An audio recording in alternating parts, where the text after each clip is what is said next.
Hello, everybody. Welcome back to Monster Hunter Freedom. Freedom. All right. Last time we spent 3 hours fighting two Diablos so that we could unlock the 5-star quests. Now we're suffering. Okay, so we got Well Done State, we got Whetstones. The question... Oh, real quick, let's go ahead and eat. Because no matter what quest we end up doing, we're going to need food.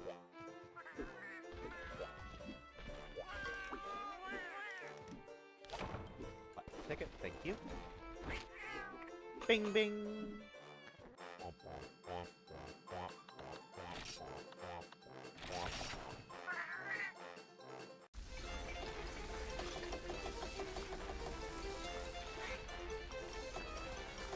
Bing.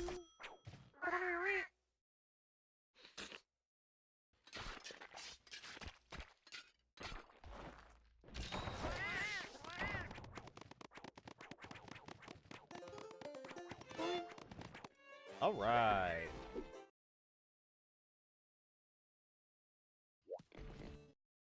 Now let's see if that Kirin quest is still here.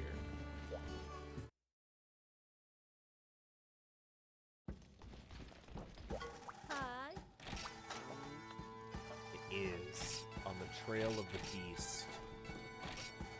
It's Lady Kirin. I swear it. I saw it, I swear. Like a ghost, faintly glowing. Riches await anyone who slays it. 50 minutes. Contract fee of 1,200. Surely they'll give me at least potions. Hi. Let's do this. On the Trail of the Beast. Because I don't know if this is just, like, a random thing that'll appear, or if it is just a genuine hunting quest that's always available. So I'm going to fight this now. On the off chance that it is just a random chance. Because I don't like random chance. I don't like it. Especially when I need to farm it so much for some of the gear that I get. Oh, they're just giving me everything. Fuck yeah. Thanks.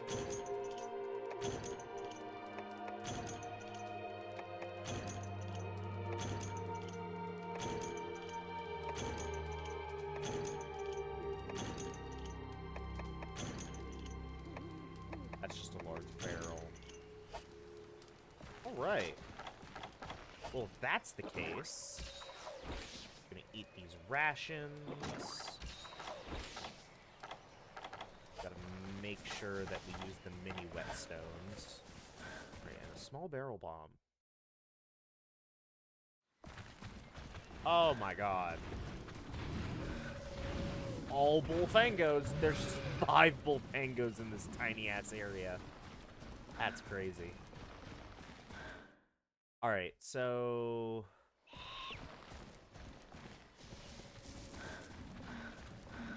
all Bullfangos. It was a trap. There was never a Kirin. It's just all Bullfangos. So the question is... because Kirin never fled to other areas. Oh god, I hope the Kirin isn't in an area where there's just infinitely spawning bullshit. Also, did I just hear an Iodrome right before I left that area? Oh, shit!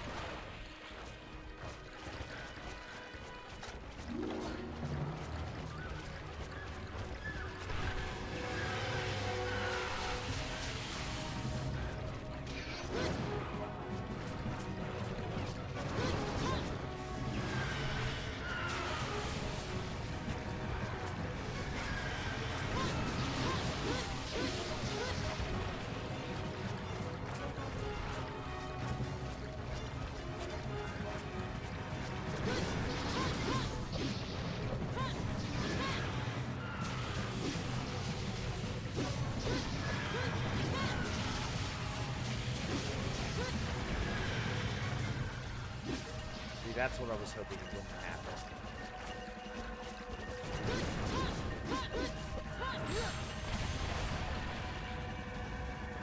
Alright, I do have the Kirin set, though.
Damn, fast.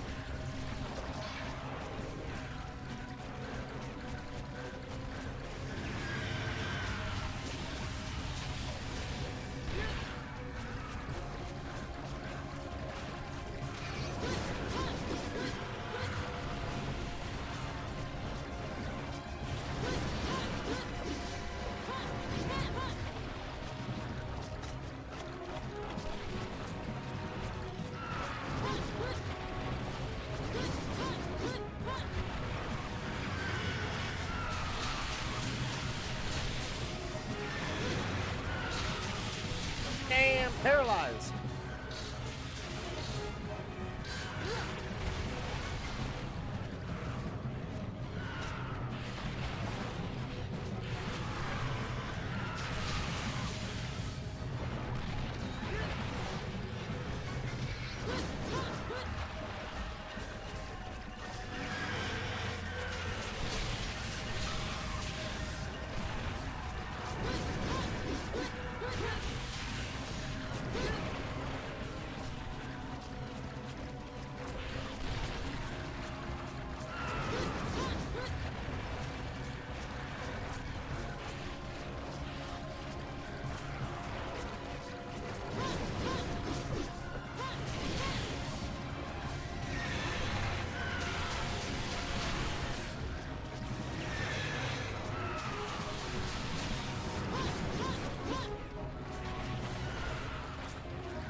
Damn.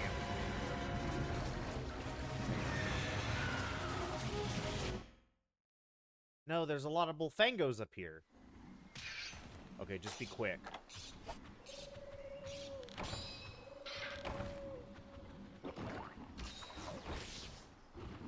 Yeah, now we leave. One of them saw me. We leave.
Faster.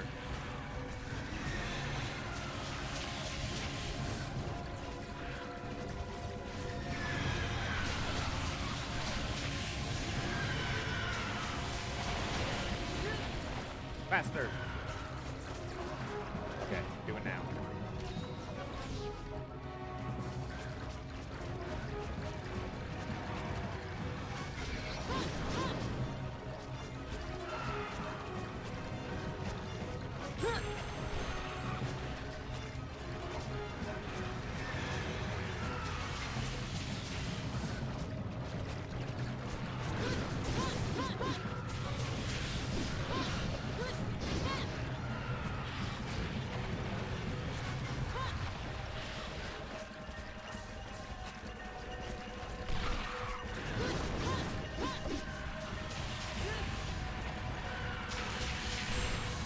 Bastards.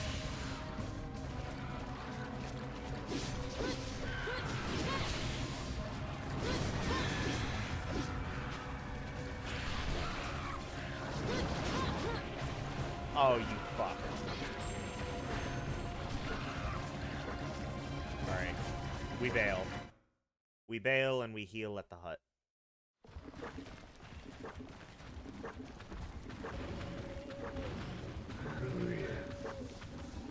Also, we can grab the other first aid meds while we're up here.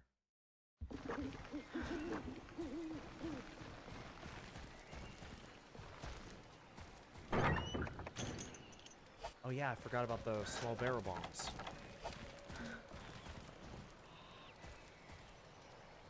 See, every single time I get this quest, he's always going to be in Area 5. If it's how the village version of the Kirin quest works, he's always going to be in Area 5. So that's going to suck. Because we're going to have to deal with all those small monsters. You know how much more fun this game would be? If I could just fight these monsters in an arena?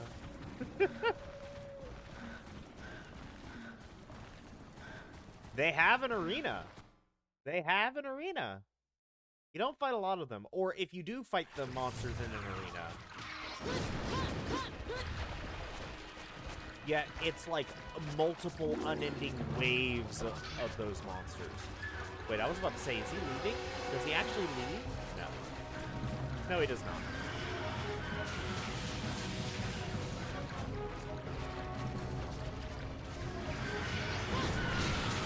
Alright, next time I knock him down, we use the barrel bombs. Like that. Do it, quick!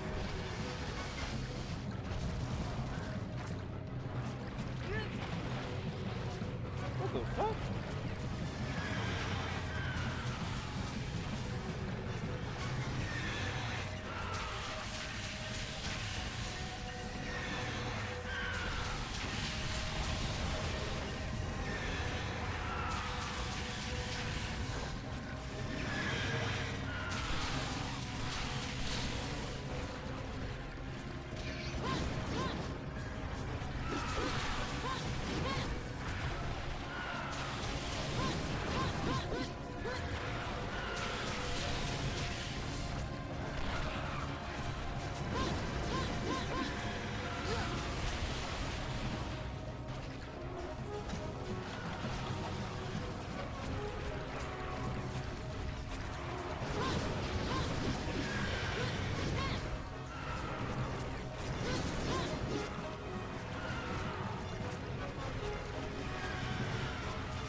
Faster.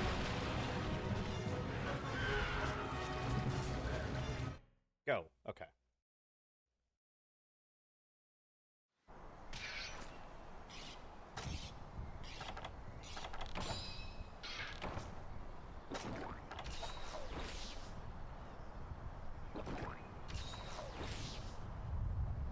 All right. Let's do this, Kieran. Damn, he was ready for me. He was spawn camping.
I was kind of hoping I just got lucky.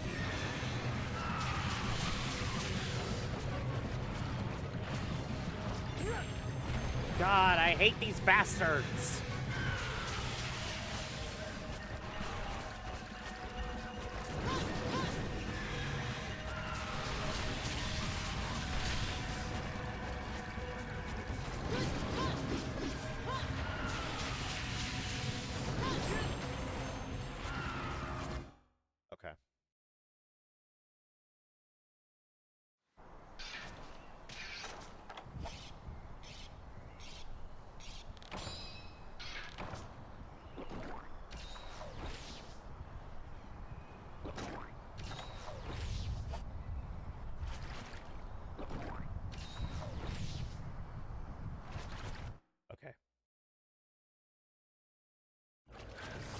He's spawn camping.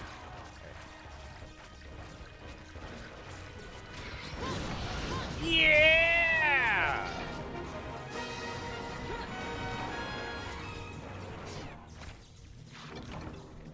Kieran High Plus. Kieran Main. Oh yeah, it's only 2 drops.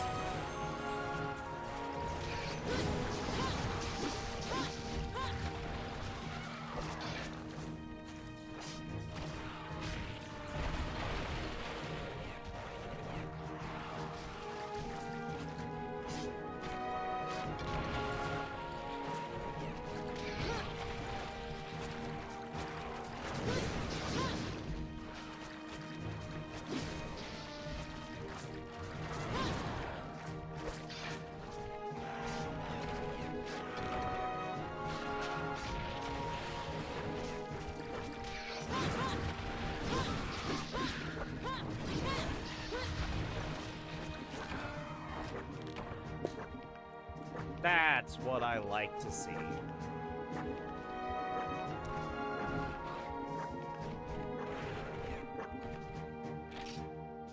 Kieran Horn, high plus, main. Kieran Azure Horn, and a guild ticket. There we go. Not a death in sight.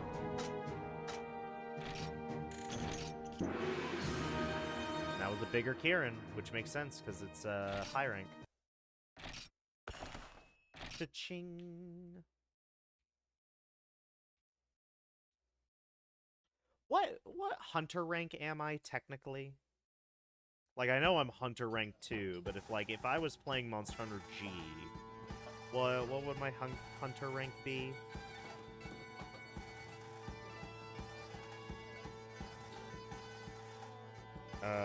Let me see. I think it's under quests.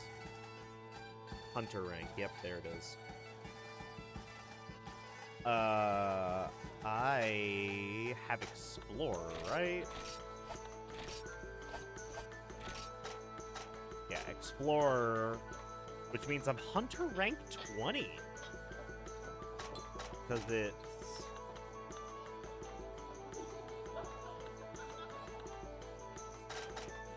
Is there a beginner? Yeah, there it is.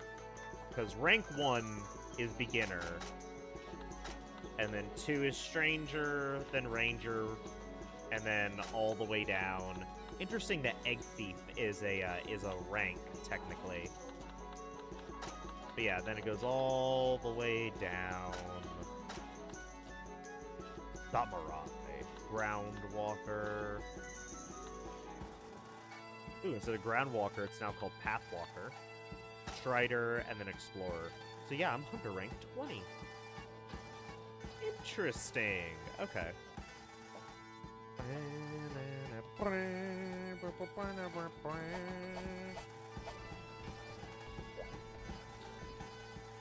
Hi. Yeah, and then it went away. So it is just a temporary, like, if it appears, I need to grab it. So I'm glad that I grabbed it. I don't think I have enough materials to upgrade it. But let's see. The Kieran Mega Bolt. No, I need 2 Azure Horns. And it gets me a bit further. Gives me 1 more defense, too. Ultimates versus Mega.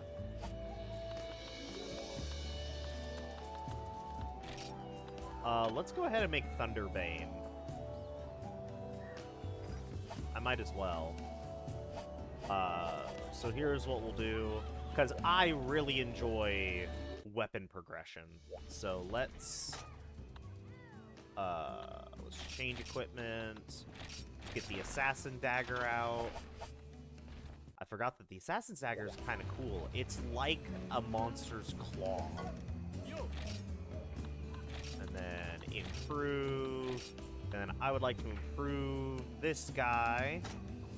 So we're going to go from the Ultimate Hunter's Dagger, the Harder Blade, resist chipping, 2 uses the Electrosac of Akezu to electrically charge the blade. We're going to get rid of our sharpness for more raw attack and also an added thunder attribute. Look at that. Honestly, this looks like something. This looks like something that I've had before. I might be wrong, but Thunderbane. Interesting. So now we got the Fright Bane, which gets rubbery hide, which will actually make this sword actually viable. Because it's more raw damage for less thunder attribute compared to this guy. It will still have less sharpness, but it has around the same sharpness as the actual Kirin Bolt Mega. So yeah, getting the Fright Bane is probably a good idea.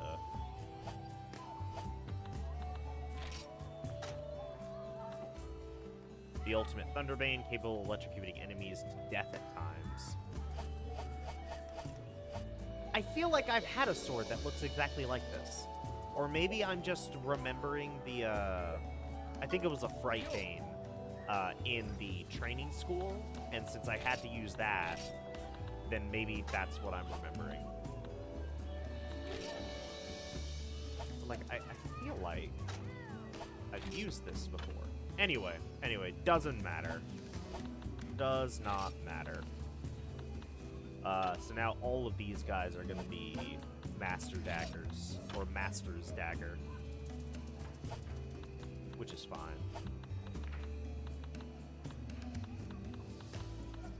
We'll see too, evolving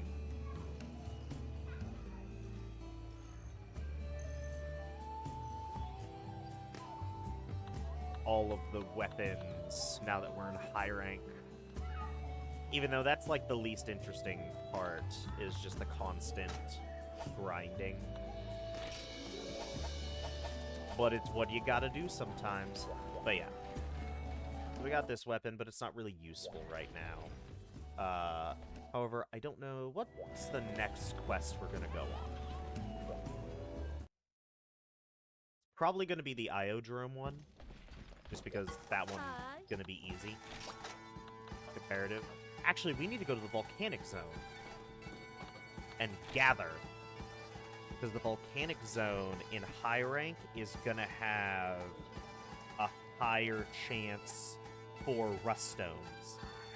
And if we can get a rust stone now, that would be preferable. That would be very, very much preferable. Where... Okay, there's the volcano. I need to go to Area 8.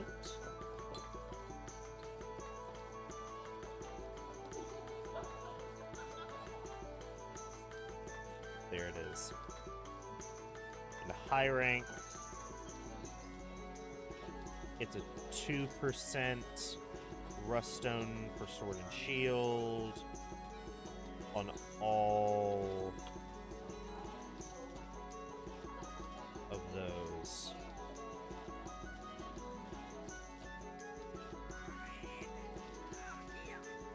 If I can...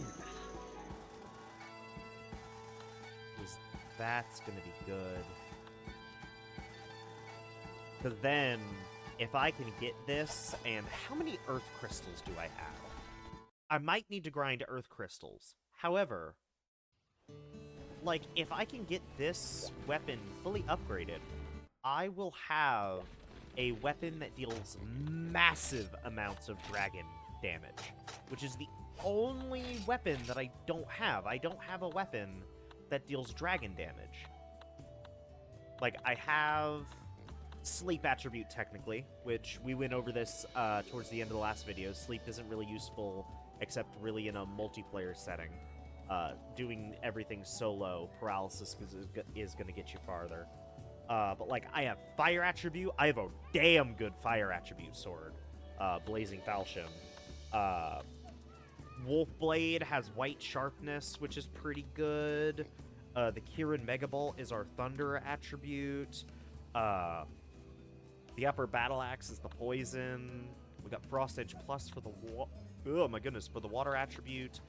Black Belt Sword for paralysis. Like, there's a couple of others. Like, the Cutlass has water attribute too, but it's a dual blade, so I'd rather not worry about it. Although, because sadly,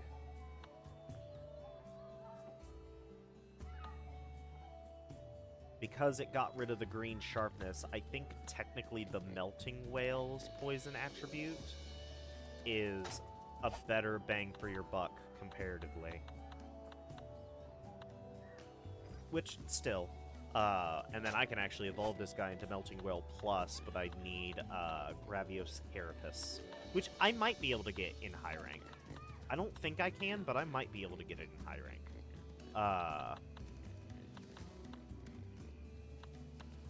And then if I just want nothing but poison, like Deadly Poison's got me covered.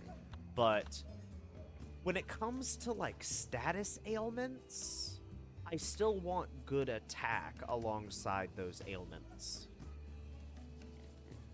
Because, like, to capitalize on poison proccing, and especially to capitalize on paralysis proccing, you need a weapon that does more than just proc those status ailments. You need to actually be able to capitalize on them. So, Deadly Poison, despite how big the poison attribute is, its regular attack does not inspire confidence. Which is why I just haven't used it, like, at all. In fact, what does it look like again? Yeah, it looks like this. It's just it's a red version of the Death Prize, which I used the Death Prize quite a bit at the, in the beginning of Sword and Shield.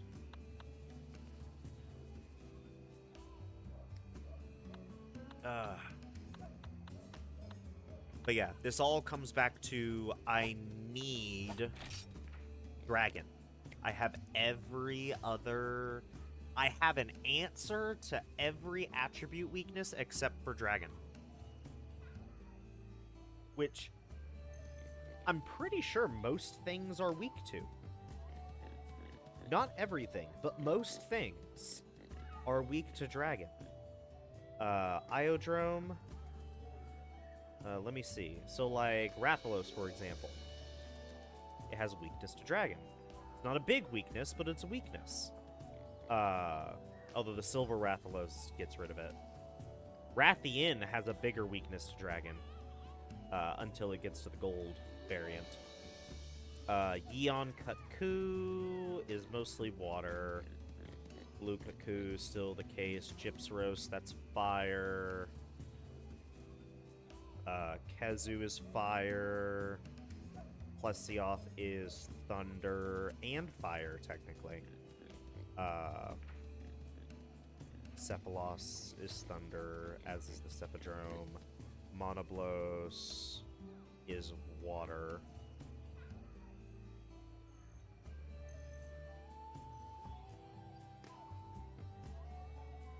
Gravios. Gravios has a big dragon weakness.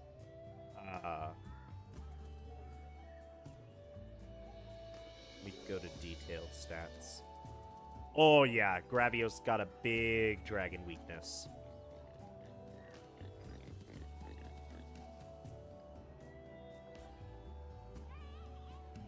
It is...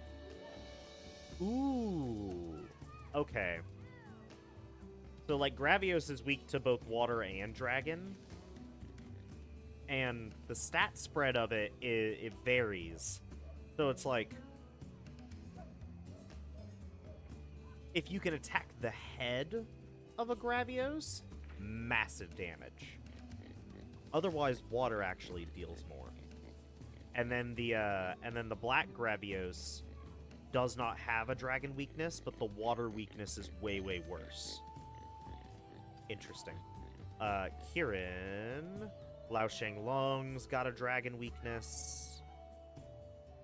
Fatalis has a dragon weakness. I knew about Fatalis having a dragon weakness. So actually, surprisingly, not a lot of monsters are weak to dragon as I thought. The Rathian is decently weak to dragon. And then Gravios is honestly more so weak to water. However, I also have to take into account that Frost Edge, okay, it is 480 water attribute, which is pretty high. But where is it? It's under other. Eternal Strife is 630. But 112 raw attack. So it's a it's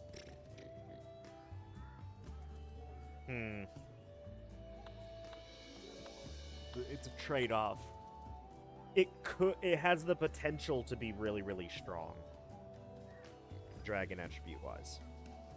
And it's a dragon attribute sword that I can get right now. Because there are dragon attribute swords that are honestly better. Just straight up. There are dragon attribute swords that are honestly better. It doesn't have as great of a dragon attribute. Like 630 is ridiculous. But there's a couple of swords that have pretty high up there, like 400 and 480 dragon attribute with raw damage of 336 and 308. The problem is that those are 100% G rank weapons. Because I'm looking at their crafting material and it's all Fatalis all the way down. So I have to fight a Fatalis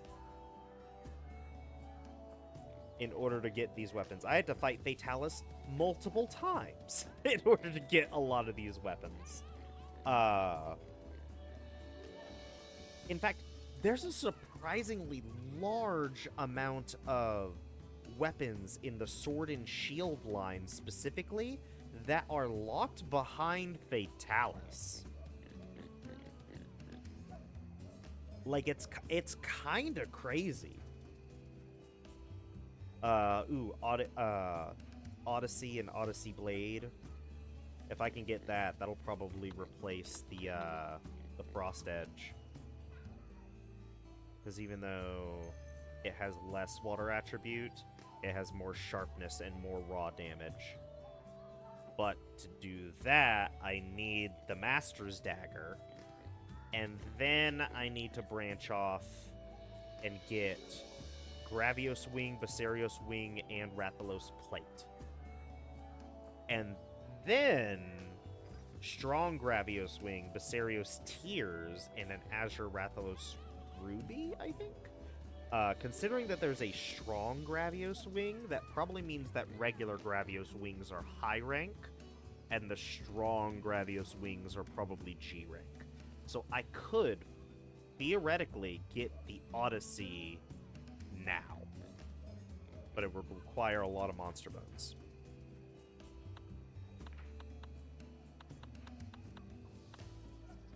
Alright. Enough rambling. The main thing we wanted to look at is, what is Iodrome Week 2?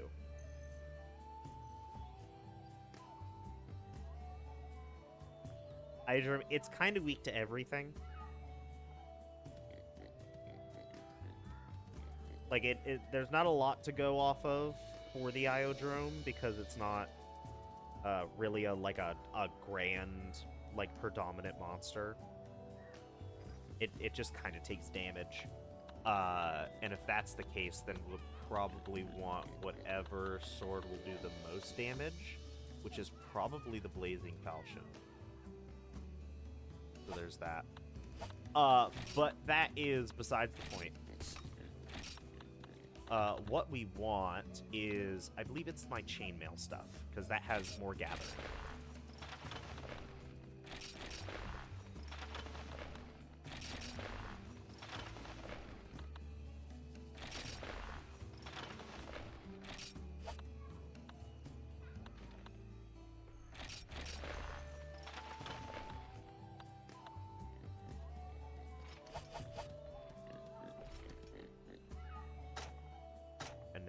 I should have, yeah, gathering +1, and then I have some health and defense as well.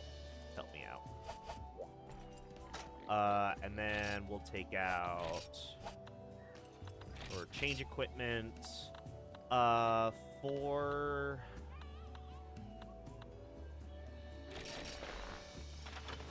We'll bring this with us just in case. And then we need cool drinks. And then we need to put in everything Kieran. Everything Kieran. Cool drinks are fine where they are.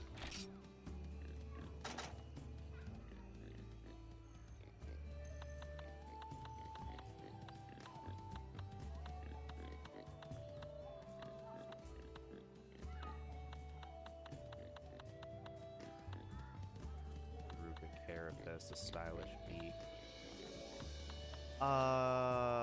There is a jewel quest in high rank. I believe it's jewel related. I believe Powderstone will still give us jewel tickets.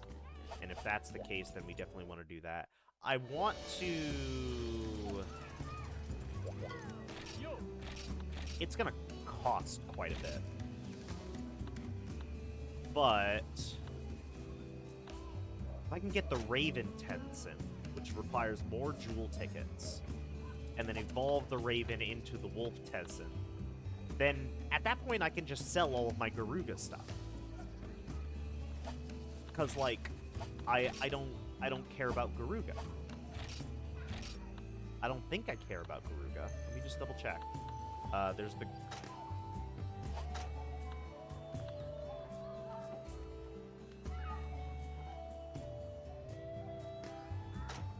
Well, hold the fuck on. I say that.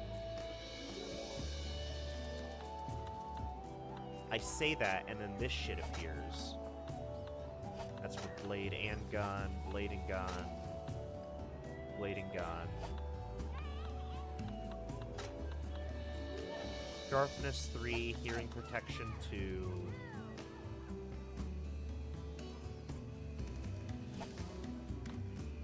You know what? I just fucking said that.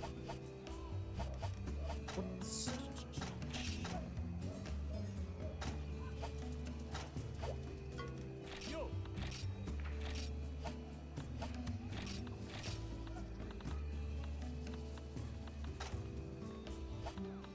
21 raw defense. But it also gets me resist all and protection. So, like, I have to take that into account when looking at this. Like, ooh, it says rarity 7, but, like, is it actually worth it?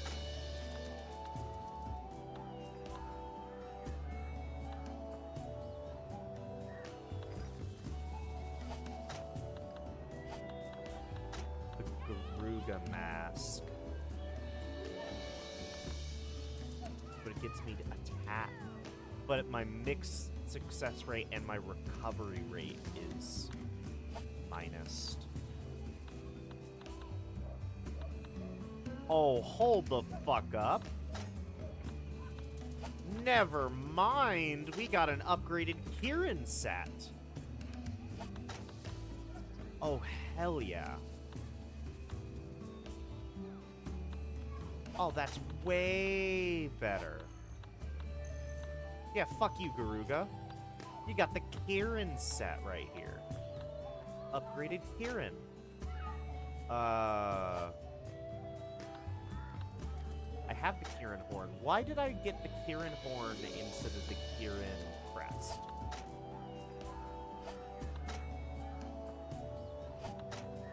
Because it gives me more raw defense versus resistance. Because Kieran... Because I still get all resist up anyway.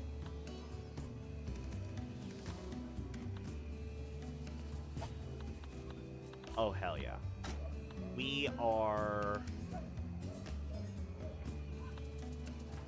100% Like, every single time that Kieran quest pops up, we're grabbing it, because not only do we upgrade our weapon with it, we also get just better guns. Or guns, I say. Better armor. Like, oh my god. Like, this is Fatalis.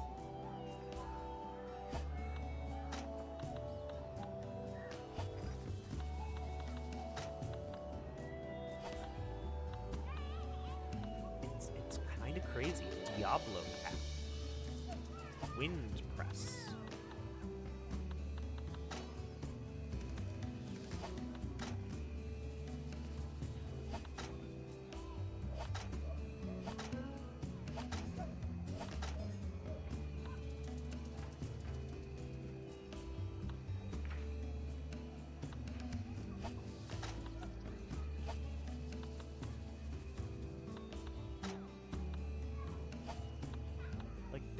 This is crazy.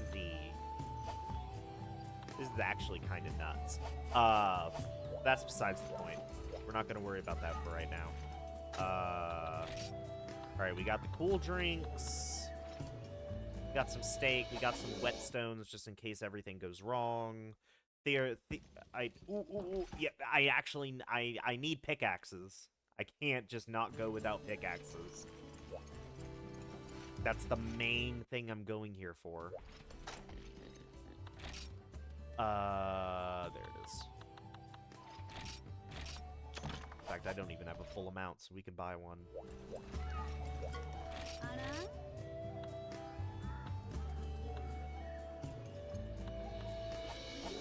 Oh yeah, I get it from the traveling merchant, don't I? Yeah.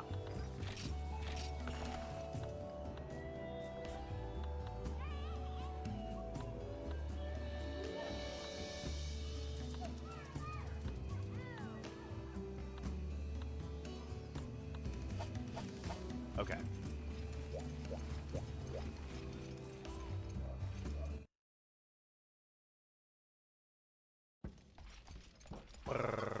Bum.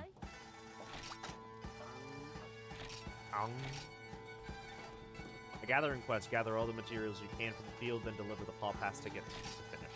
We'll do this. You know, I never actually checked how many earth crystals we have. It's fine. It's fine. I'm just kind of bouncing all over the place. Okay.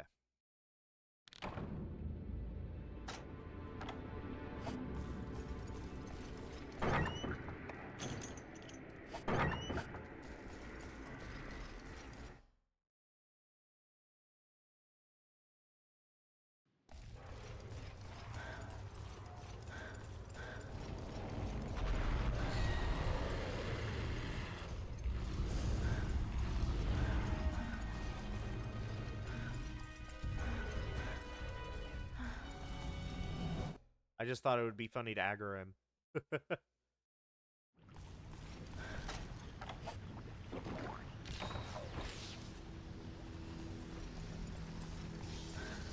I just need to get to Area 8.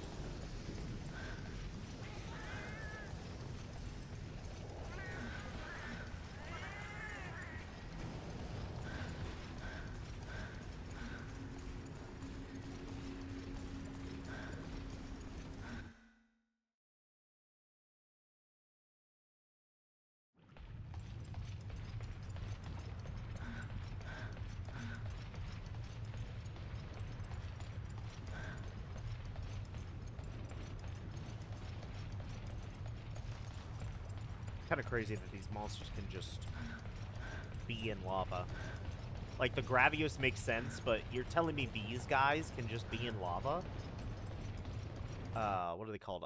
Apsaros? Hang on. What are they called?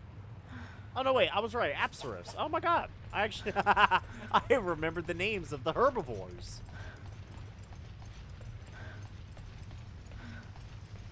See, this This is going to suck with the Powder Stone quest.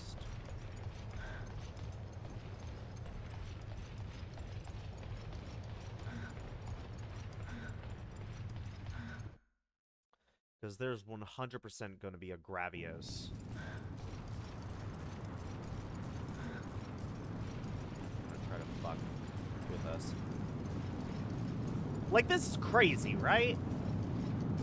Like, there's just like a tornado or something in the middle of this volcano, and everyone's okay with it? More earth crystals are good.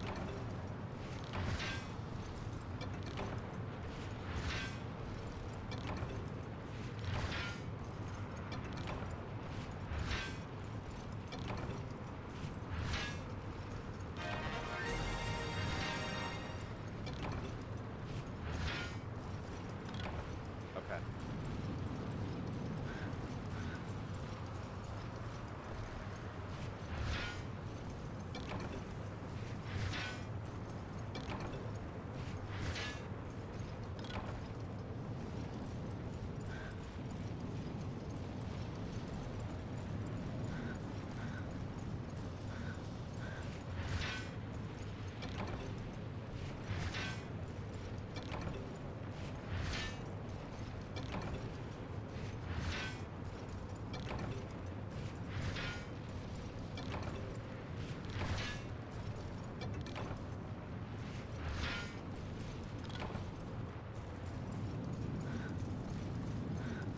And then we leave.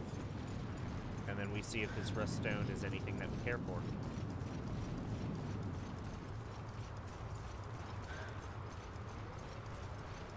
We need to forge it, and it needs to be a rusted sword.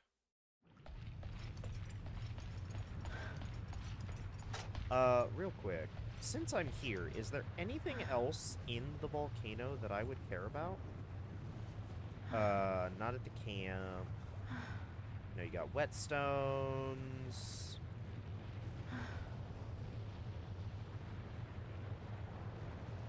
Some earth crystals in area 1. I'm gonna need some earth crystals.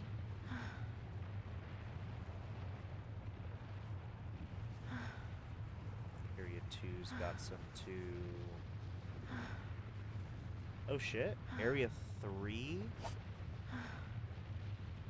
has a rust stone ore deposit? No shit?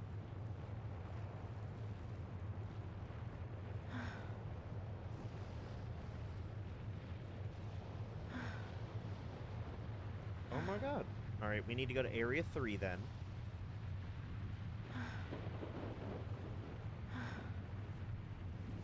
Oh my god, Area 4 has one too.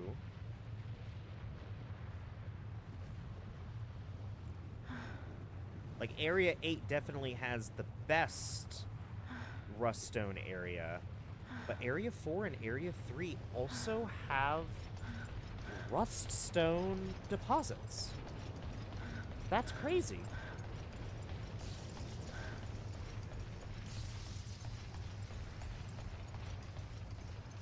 I guess I'm just so used to... I was grinding that volcano for a decent chunk of time that, like, I didn't even think, like, oh yeah, it could just be here. So there's 3 more mining spots, technically. Now, we definitely want to go to Area 8 first, because Area 8 has the best chance for a ruststone drop. With it being, 2%, I believe, for the Sword and Shield one. But, like, I think it's, like, 10% overall for just any.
5, 6.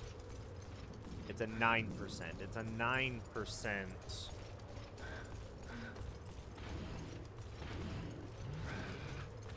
9% chance to get a rust stone.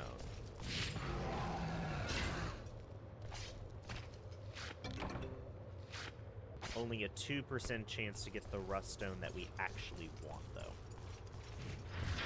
Which is gonna be nuts. And then G rank has the ancient stones. And the ancient stones have even crazier shit in them. The ancient stone has the dual swords version of what I actually want. The dual swords might actually be better. Because the dual sword, I completely forgot, Area 4 has a spot that we can try to go for. Because, like, dual swords, you got low raw damage, but high attribute.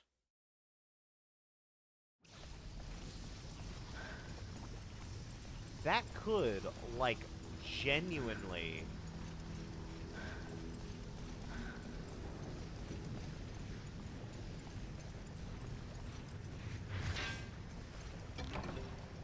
be kind of game-changing. Wait, rust stone at maximum? I can only carry one rust stone at a time?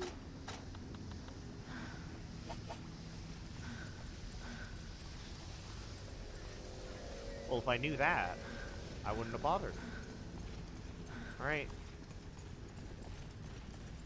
Well, that's sad. I was just like, yeah, let's just collect as much rust stone as we can. No, I can only have one. A max of one.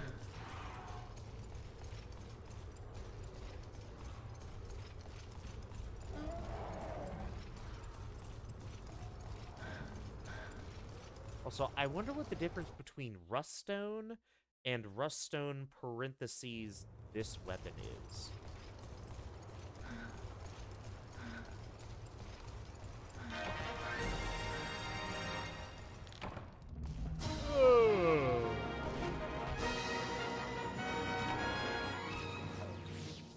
Yeah, cause like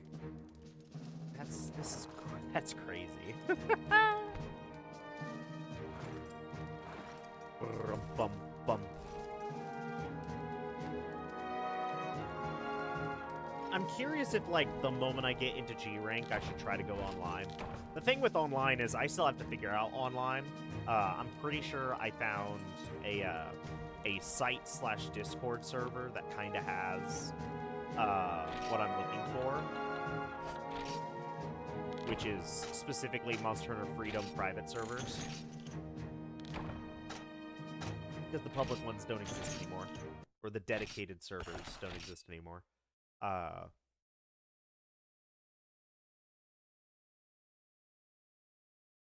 So I'm still trying to figure that out. I kind of want to at least try to solo everything, though. But at the same time, a big thing about Monster Hunter is going on monster hunting parties. But if I did that, it would be with strangers.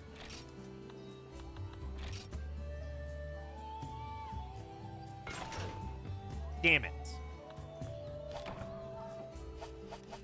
It's just an iron sword.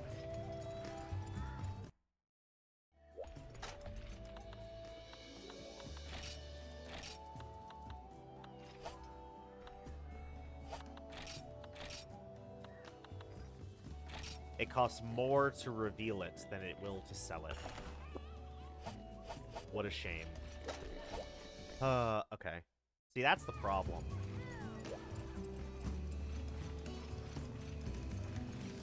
Also, I just got an iron sword again, too.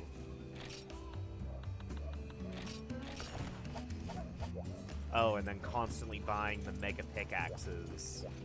I might run out of money before I actually get the rust stone Hug. drop that I want.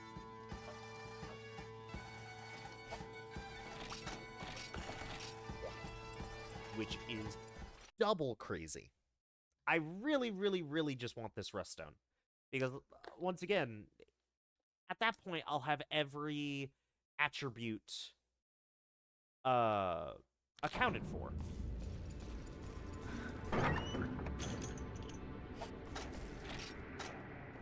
Oh, I forgot to drop off a bunch of the shit that I had. Oh well.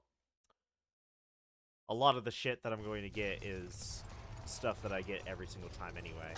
I will need to remember to buy cool drinks before I leave. For not the next time, but the time after that, if I don't get the sword and shield one quickly.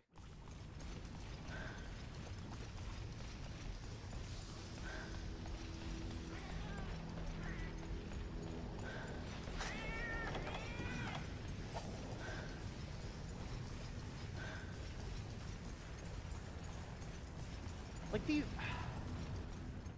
this game is so cool. The game is really, really cool. Like, you can definitely tell it was their first try.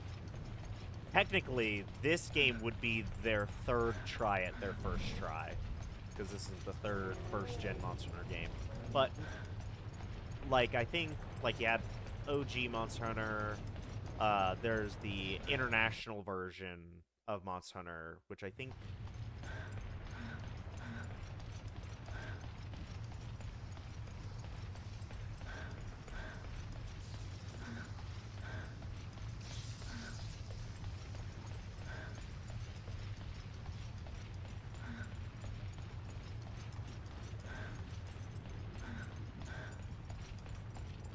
Now, I might be wrong, but I think I learned some things.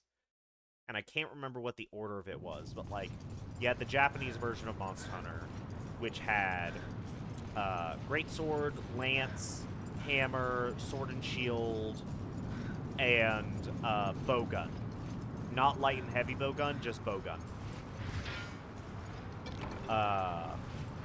And then... the international version, when the Western states got it, they added dual blades, and then Monster Hunter G, which had all the international additions / changes, plus more post-game content with the G rank, then separated the bowgun into light bowgun and heavy bowgun. And then Monster Hunter Freedom is just a portable version of Monster Hunter G. With still some changes. I believe there are still changes. Because I use... I use a Monster Hunter G wiki site. It's called, I think it's called MH Old School. Yeah, Monster Hunter Old School or MH Old School. And it has Monster Hunter G and it has Monster Hunter DOS. Or just Monster Hunter 2. Although I think it's cool to call it DOS, especially since the third one is called Tri. They should have kept with that. Monster Hunter DOS, Monster Hunter Tri, and then...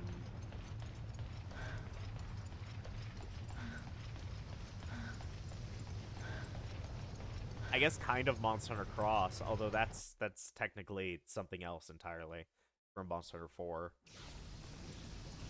I also think I'm getting off topic. I do that a lot. Well, what was the main topic that I was talking about? Oh yeah, just Monster Hunter Freedom is just the portable version, and then it has some changes because, like I said, I use Monster Hunter Old School. And that uses Monster Hunter G as a basis for all the information that it shows. And some of that info is not accurate to Freedom. Like, Monster Hunter Freedom is not just Monster Hunter G, but portable. Like, it changes the drop rates of some of the items. I'm pretty sure it's a lot more generous with the drop rate of some items. Also, we got the Rust Stone. Thank God. So it's more generous with the drop rate of some items. It also pushes back some of the quests. So it's like...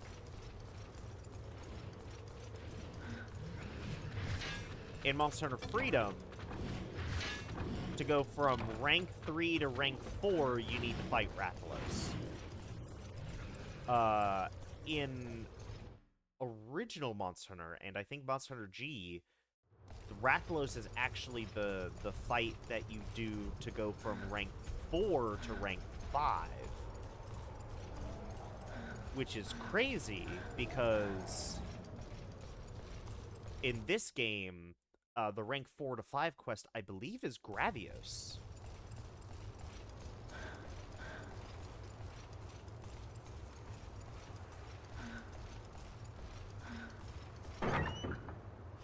So, like, it's really weird. So, if I'm remembering correctly, like, in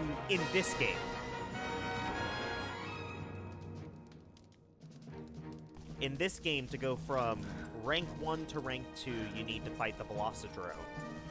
2 to 3, I believe, is a Cephadrome, I think?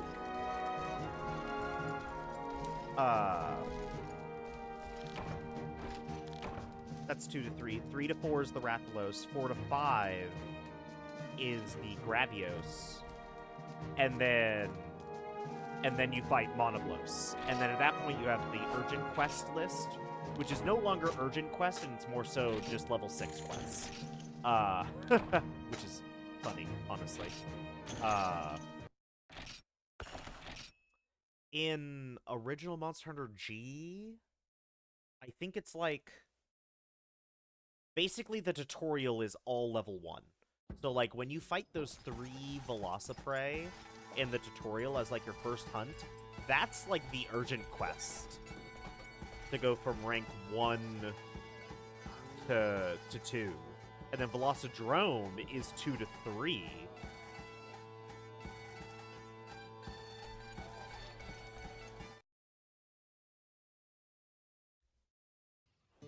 And then I think from there it's standard, so like 3 to 4 is the Cephadrome, and then 4 to 5 is Rathalos, and then I think 5 to Urgent is the Gravios, I think? Basically, it just adds an extra step. When realistically, like... I got Rusted Hammer? Damn! Well, I got one of the rusted items, but it's not the item that I wanted. Rusted Hammer, I'm pretty sure that's a lower drop chance. Hang on. Hang on, I think that's a lower drop chance. I'm gonna be upset. Burner.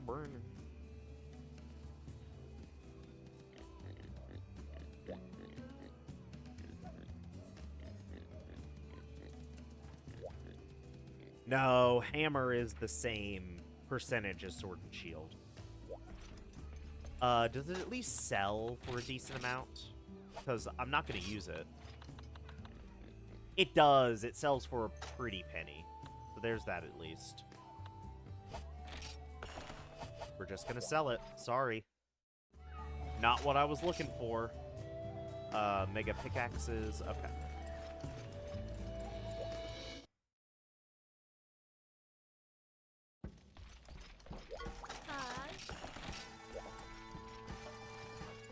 Thank God that gather quest is like the very first one, so I can literally just spam it until I get the quest I want.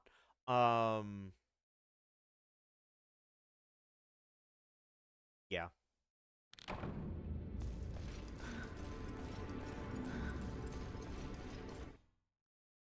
So yeah, it's interesting. Of course, they took out Mind Guard in the portable version, probably because of tech limitations. I don't know. I feel like I feel like they should have been able to fit the town of Mine Garden. I think it's kind of weird that they took out... Not only did they take out Mine Guard, but Mine Guard has only been in the original Monster Hunter, apparently. Like, it does not show up again. Like, Monster Hunter Doses town/city, like, multiplayer city, shows up in another game, I think. But not OG Mine Guard. Now, the village, Kotoko, apparently shows up in another Monster Hunter game. Because I learned some things through osmosis, because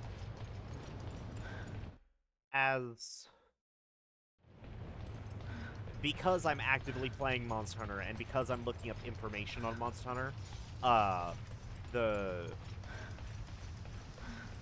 the site shared my stolen information, basically. And so they go like, oh, this motherfucker's playing Monster Hunter, and they'll just send me a bunch of, like, Monster Hunter videos. And I'll watch them, because I think some of them are cool. But, like, Monster Hunter 4 is like a caravan trip, or something like that. It doesn't have, like, one place that has multiple towns.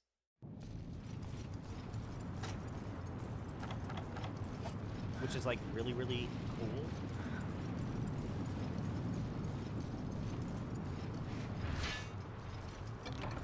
Like, there's a lot of cool stuff. But, like, Mine Guard should have stuck around.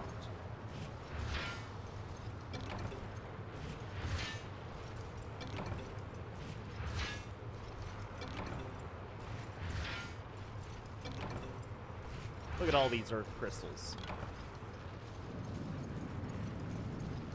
Thank God, even if I don't get the rust stone that I want. Hell yeah! We're still mining in this area, but then we're going home.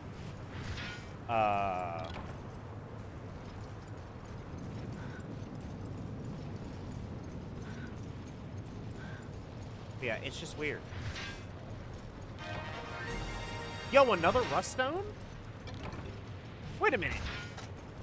It told me I couldn't have more than 2 rust stones. What do you mean I can have? Rust stone? Rust stone and a rust stone.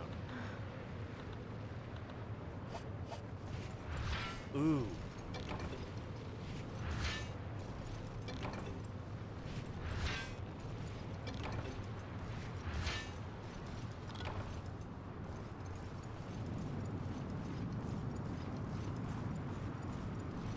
So what that tells me is that the first time I came here, I got the Great Sword, rust stone. And then when I was mining in the other areas, I got another Great Sword rust stone, and then assumed, oh, I can't have more than 1 rust stone. The fact that I got 2 rust stones means that these are 2 separate weapons, I think. So one might be a Great Sword, but I might have gotten a hammer as well. Or maybe I got the sword and shield. So actually, I do need to mine in all of the possible areas. I'm glad that happened at least once. Because otherwise, I would just take a rust stone and be like, oh, that's it. And then just go home from there. This changes everything.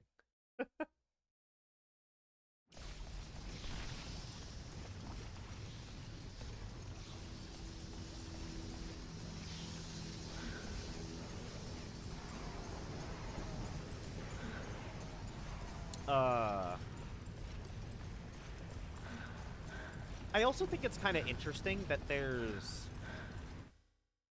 like 2 games in every generation except for the very first generation. Like, not 2 games, but like 2 unique games, I should say. Because technically there's 3 games. If you want to be really pedantic, there's 4 games in the first Monster Hunter, in the first generation of Monster Hunter.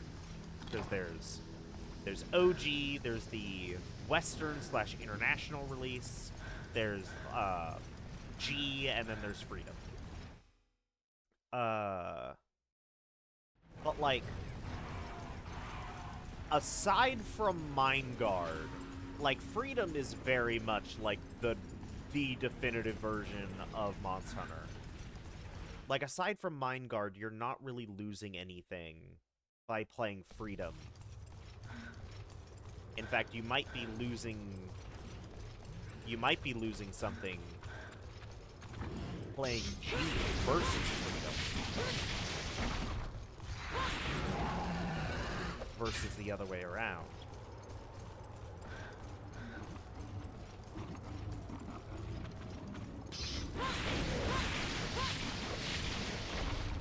But then, like, second generation, like, technically there's Freedom 2, Ruststone at maximum, that's fine. Like, that must have been a repeat. I must have gotten a repeat Rust Ore, or Ruststone.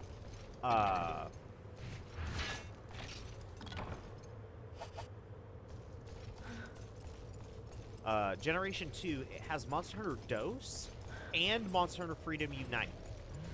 Like, those two games are unique enough to where you could realistically play both.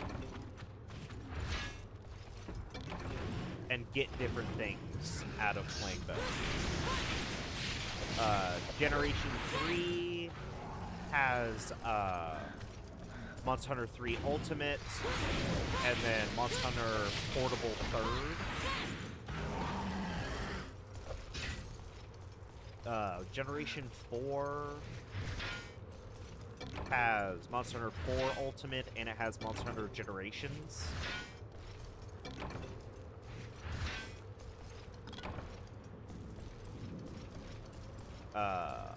I think the West just got Generations Ultimate, correct? Which is a Switch port of the original 3DS Generations. I think. I don't know much about Generations. I know Generations is kind of like the last hurrah for what is considered old school Monster Hunter before World revamped it to be more appealing to a more general demographic by being a lot more streamlined in a lot of areas. Which, it's been a while since I've played it, but from memory, I believe it streamlined it for the better. There's still a lot of charm in this, in everything that I've played, but if I remember World, like, all the changes were pretty much for the better. But Generation 5, it had Monster Hunter World / Iceborne, and then you had Monster Hunter Rise / Sunbreak. And now Generation 6 is Wilds, and potentially a second game. We don't know just yet. It could just be Wilds, though. But the main thing is just that, like, I just find it interesting that there's like 2 unique games in every generation except for the first generation, which makes sense. But, like, you can't really... I feel like you can't look at Monster Hunter Freedom compared to Monster Hunter G and be like, there's a considerable enough amount of differences to say that these are 2 separate games. Because even though G does have Mind Guard, Freedom has the farm, which just makes solo play so much easier, and also just grinding for non-monster related drops so much easier. Alright, let's... Damn it. Damn it! Okay.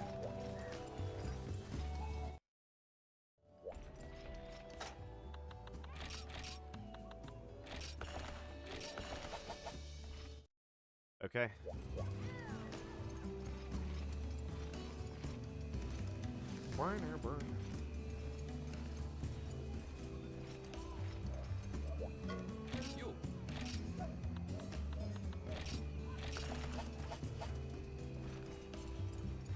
But, like, compare Monster Hunter DOS with Monster Hunter Freedom Unite, there's enough different between those two games that you could call them different games. Like, wholly unique games.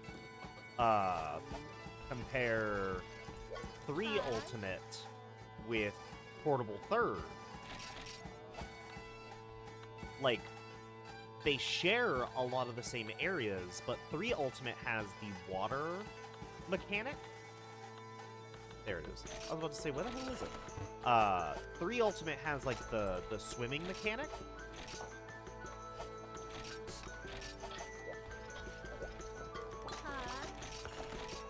And then Portable Third does not, but it still has the same areas. They just take the swimming out, basically. And so all these water areas are either kind of changed, or they make it so that you can just kind of walk on the water, basically. Which is interesting. An interesting thing to do. But neat nonetheless. I really need this this Sword and Shield Rust Stone to appear, like, soon.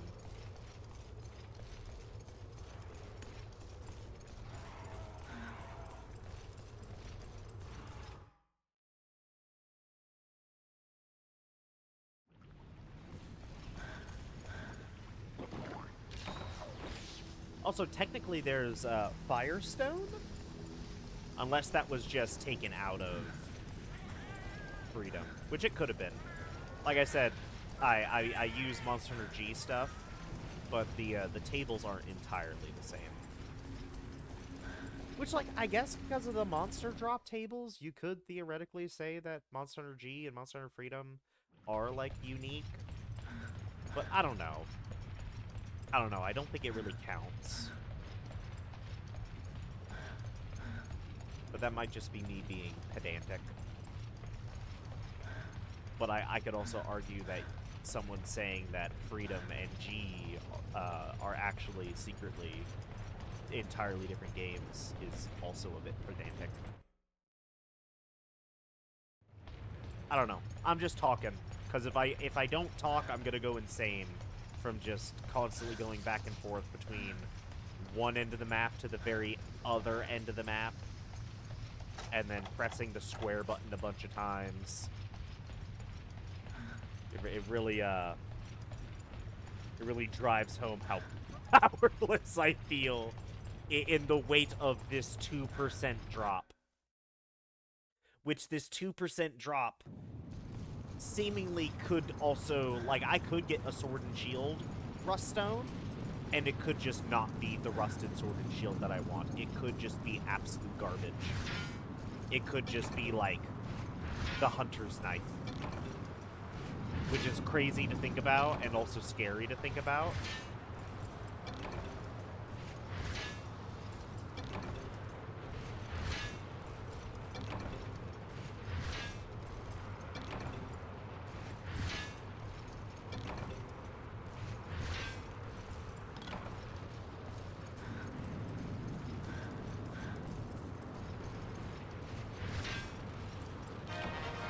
Ruststone.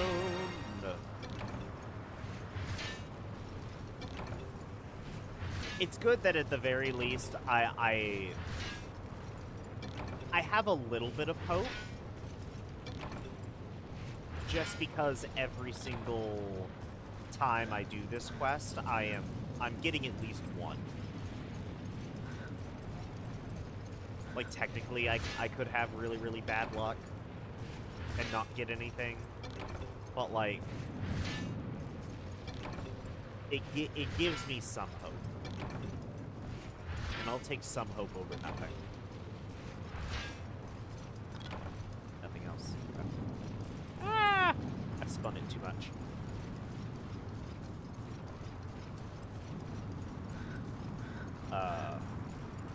At the very least, I don't think anyone can argue that, like, 4 Ultimate and Generations Ultimate are, like, similar games. Because, like, those genuinely, like, just, like, they're not similar at all. Like, one is the 4th generation of Monster Hunter, and then the other is like a celebration of everything that has come. Like, I think Generations Ultimate, I remember looking up, like, a bunch of the, like, hour metrics of Monster Hunter games to really understand what I've gotten myself into now that I am into these games. And boy, howdy, these hour marks. Like, to complete this game, aggregate, at the very least, to complete this game, it's 400 hours for Monster Hunter Freedom. Ow! But then, like, I think Generations said to, like, 100% the game, or to complete the game, it would be, like, 1,000 and something hours. Because there's genuinely just that much content. Hey, another resto. And it's like, that's nuts.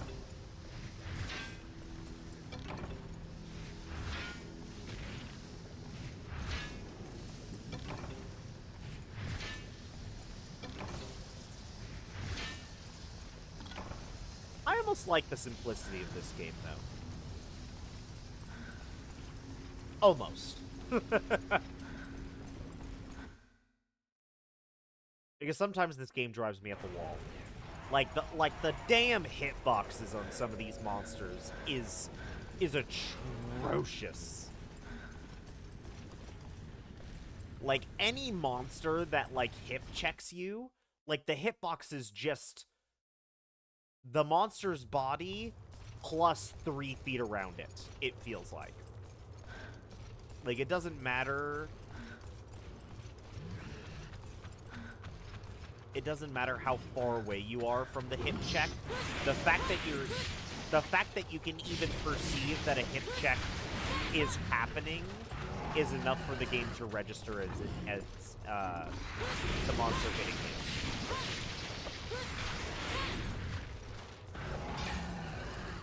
Like, it's like any kind of hip check attack is crazy absurd. The charge attacks that a lot of the dragons do, specifically, like Rathian and Rathalos, and honestly, some of the birds do it too. Diablos did it a couple of times when I was doing that quest.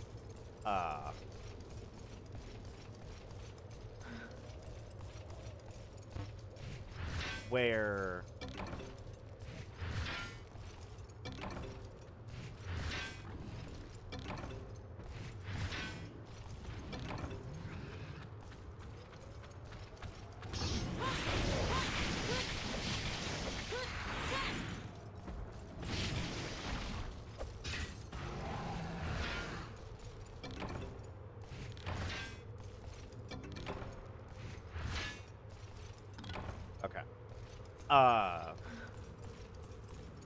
where, like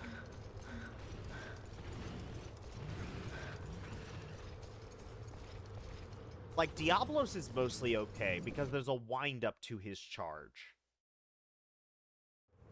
Like, Gravios, Monoblos, Basarios, and Diablos. The Bloses.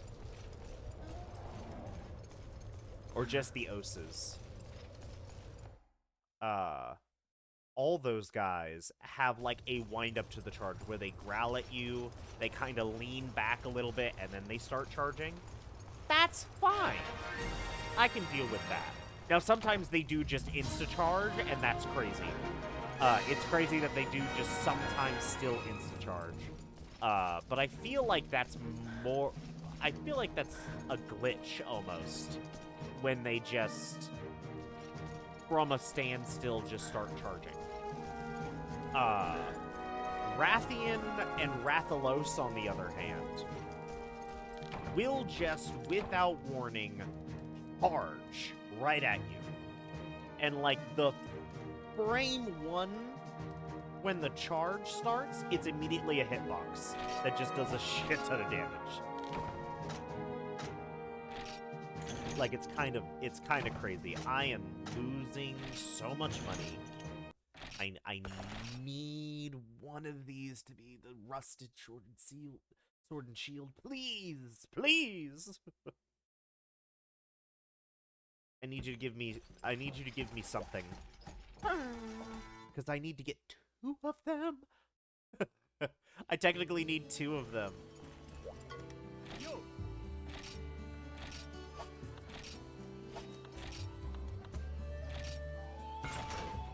Fuck. Yeah! Oh, I'd love to equip it now. Oh, fuck yeah! Oh, we did it! Oh, I was a... Oh, thank God. Thank God. I feel like that's pretty good odds, honestly. That's pretty damn good odds to get that quickly. I should shut up because the dual blades that I'll need to get will probably take me much longer.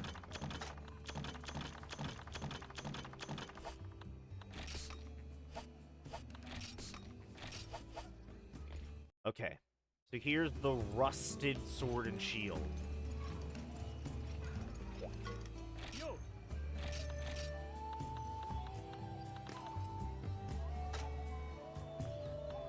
A rusty sword that isn't good for much as is, but if you polish it.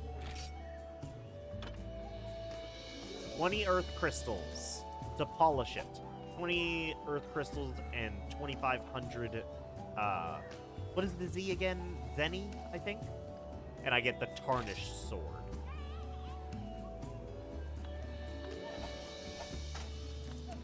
A tarnished sword that isn't good for much as is, but if you polish it. More red sharpness and a little more attack. Now we got the tarnished sword. And then it can become the legendary sword. We have the earth crystals for it. See, that's not much. Like, that sharpness is not good. An ancient sword that was once hidden beneath layers of rust. Like, it has the same amount of attack as like the Wolf Blade, or whatever it's called. What are you called again? Yeah, it is Wolf Blade. Man, I gotta stop doubting myself when it comes to these names. But it's the upgrade after the legendary sword that we care about. Because it's going to lose attack, but it's going to gain the dragon attribute, and it's going to gain a lot more sharpness. But we need Zenny. And we also need a lot more earth crystals. Because once I do this, I'm only going to have 6 earth crystals. I believe we need 60 earth crystals for the final evolution. Like, you need 120 earth crystals to fully evolve the sword. And we'll have to do it again when it comes to the dual blades, too.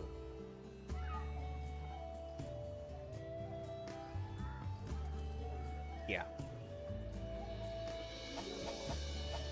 So yeah, earth crystals, we'll need to find a spot where earth crystals are just very, very abundant.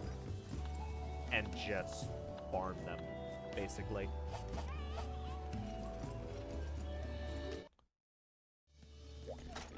But that's good. We have the sword.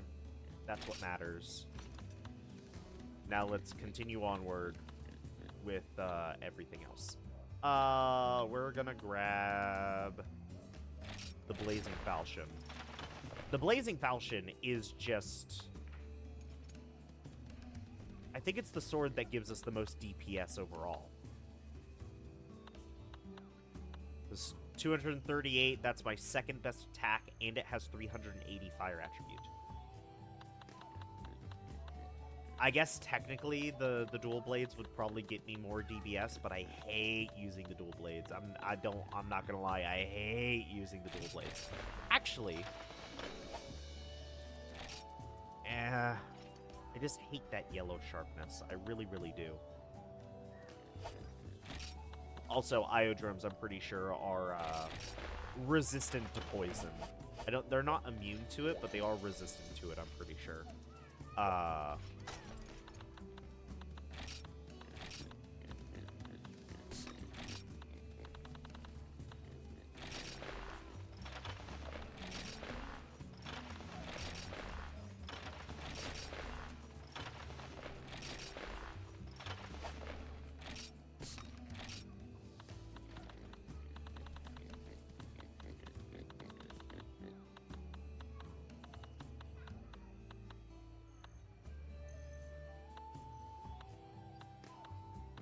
Crazy that this rarity 5 is before these rarity 3s, but not before these rarity 3s. Like, that's weird. That's a bit weird. Anyway. Doesn't matter. Yeah, this one's going to be the most DPS we can do.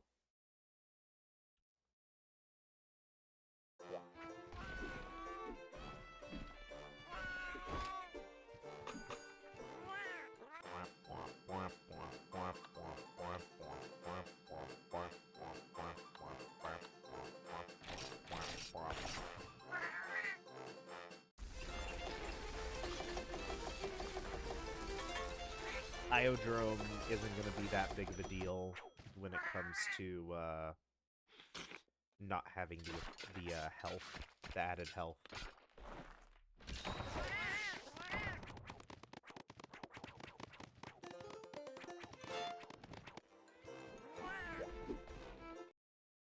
Okay.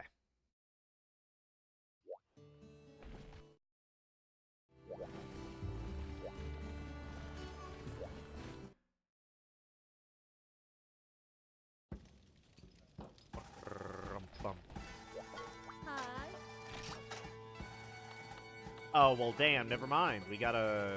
We're on the trail of the beast. All right. We're fighting the Kirin again. And we will fight the Kirin as many times as it takes.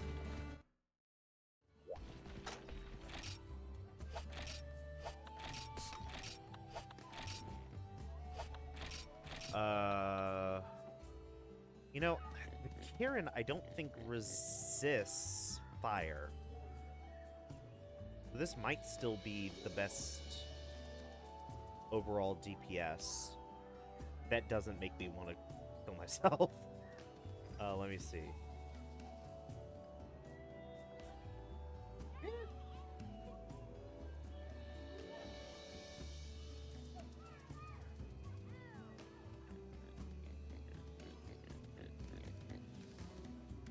Fire and water, kind of the same. Not a lot.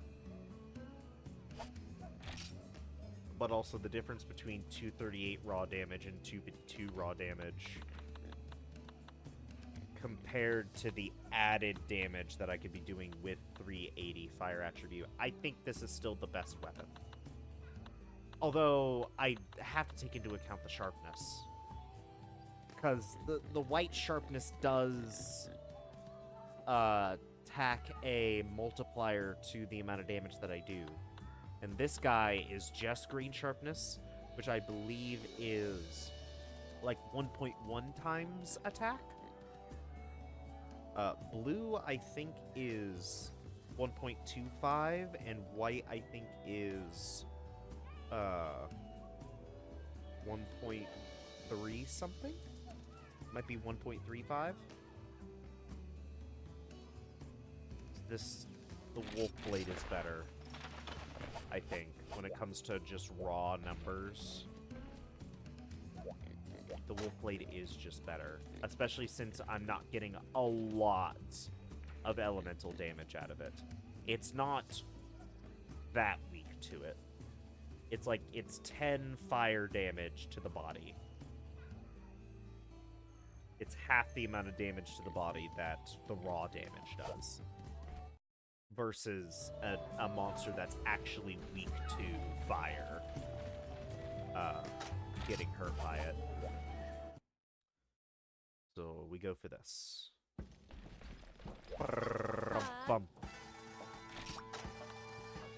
On the trail of the beast. Let's do this. They'll give me everything that I need. So we'll be fine. We'll be fine. And I know exactly where this beast is going to be coming from.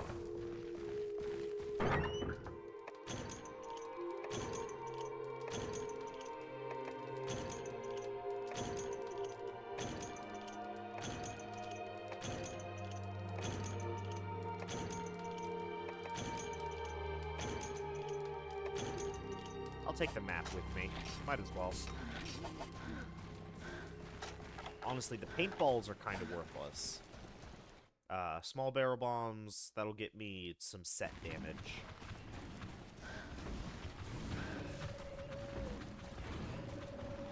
Let's see, is it going to just be in Area 5 again? I don't have the health, because I was thinking of the Iodrome. I still have the attack boost.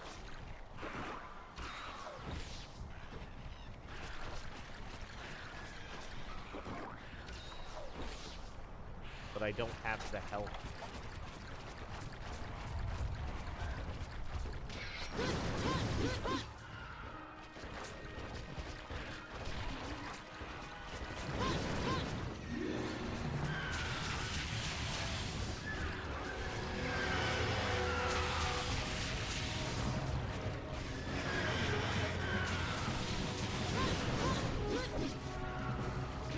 Ow!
Go!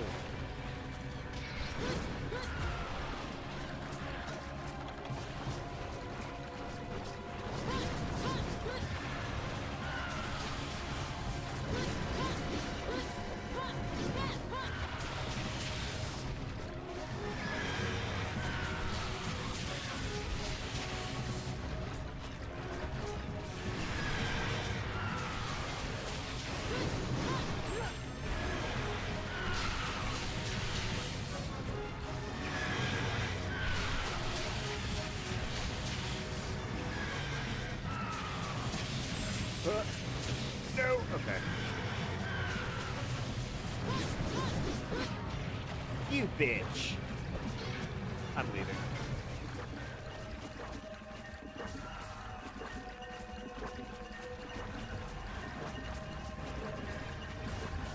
I don't want to have to deal with healing the poison. I'll just go back to base camp.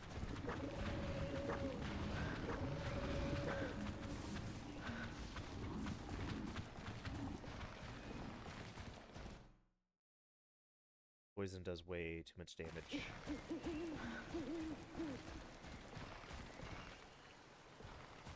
Alright.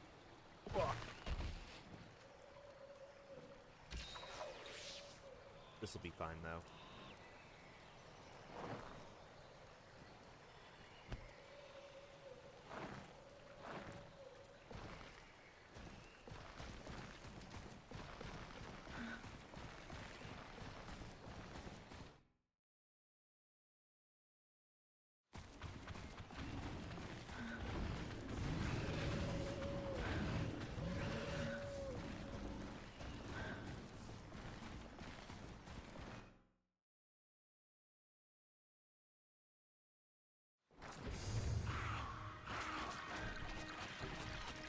Come back here, horse.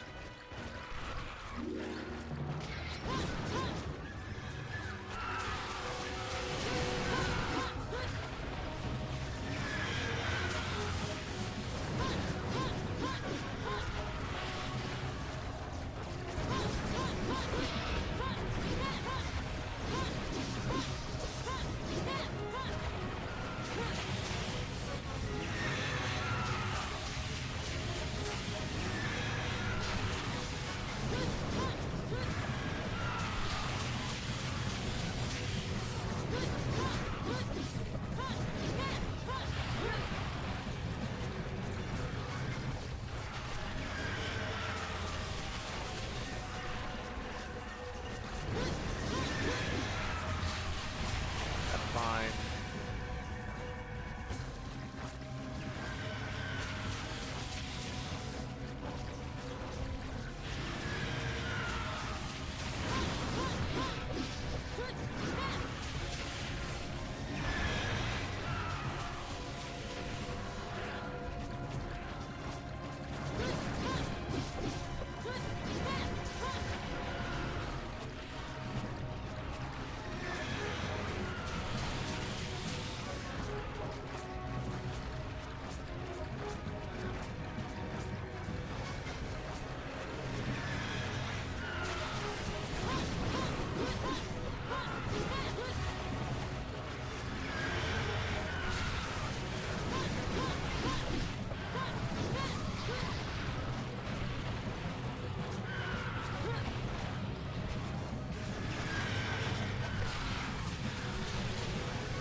Bastard.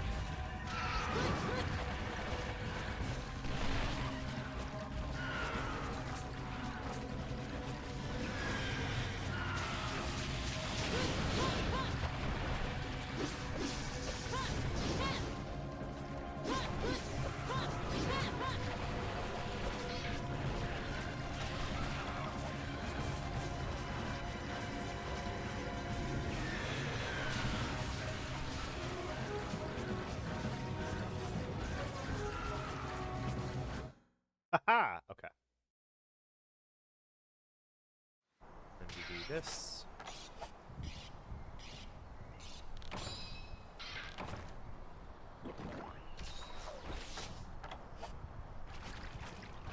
Okay. Back at max.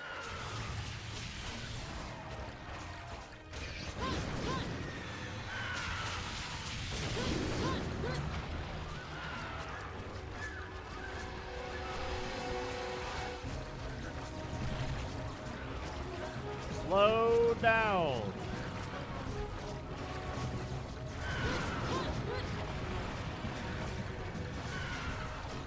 I don't want to waste my white sharpness on you guys. Even if it's just body shots, I want Kieran.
are you running to?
Okay.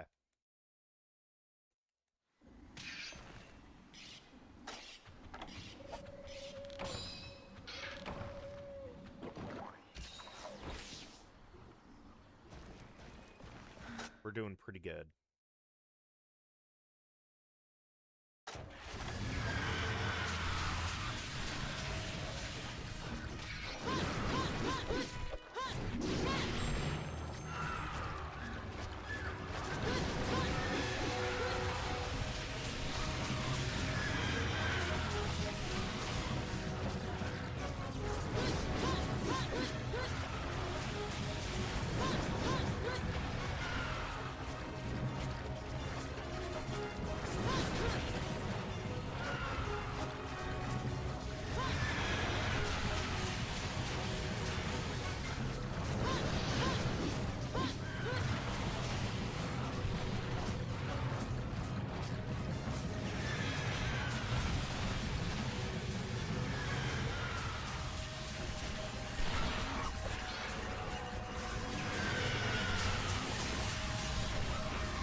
Yeah.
Okay.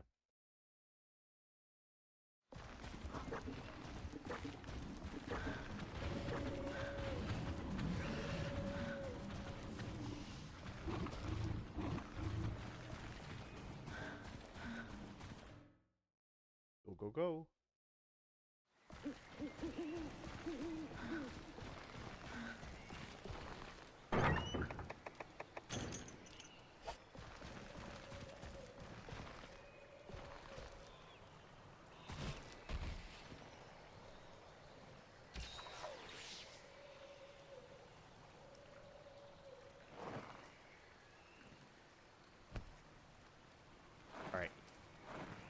Let's do this.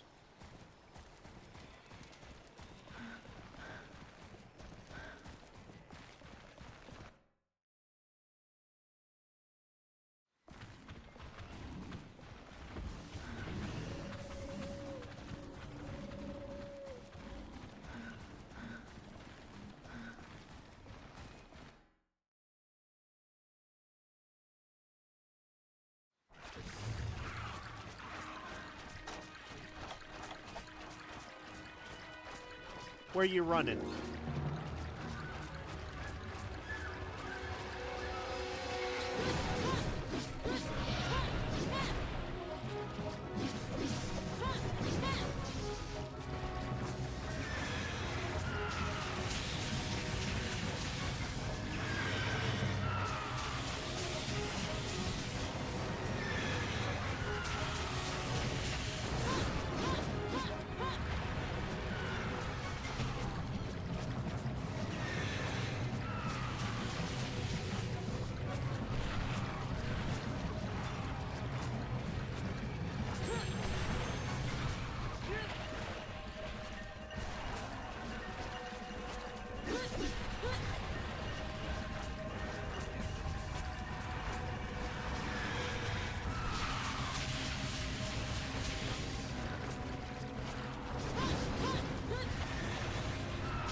Yeah!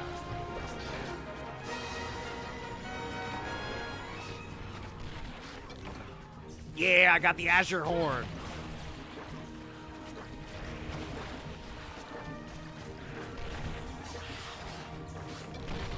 I got 2 Azure Horns. Oh, that's crazy.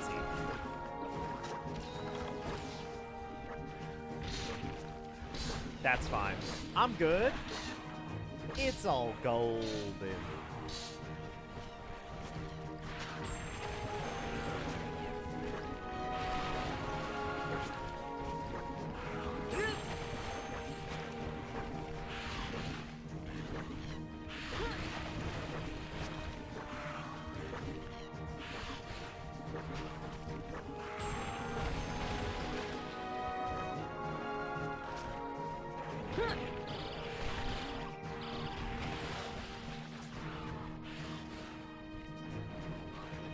Just take me home. All right.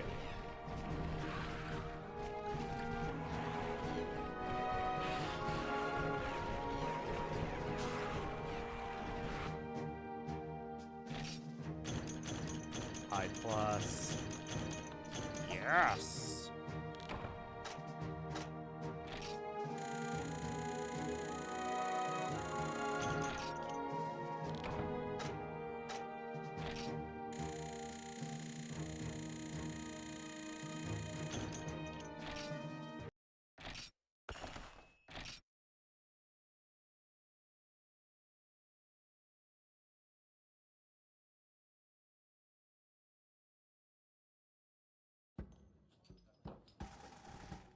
Alright.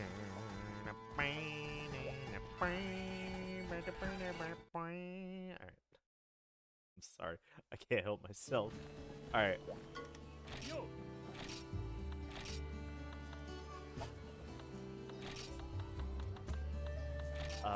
Yeah, we can upgrade you. A lot of money, actually. But it makes it better. Are there any enemies that are weak to thunder nearby?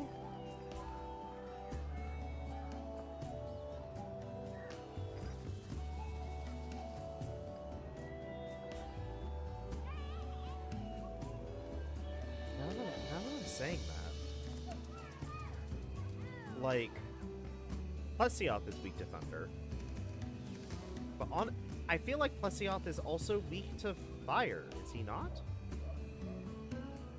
Hang on, where are you? Plesioth! Detailed stats. He's slightly more weak to thunder than fire, but they're basically the same. It's just attacking on the back does slightly more, but like, that's it. Is he the only one with like a thunder weakness? Does anyone else have a thunder weakness? The blue Yeon Kut-Ku, but the Yeon Kut-Ku has a water weakness more so than the electric weakness.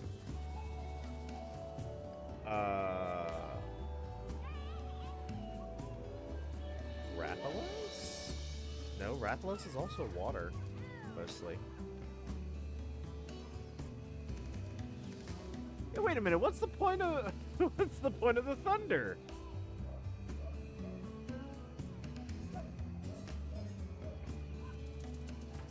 Most monsters are not weak to thunder.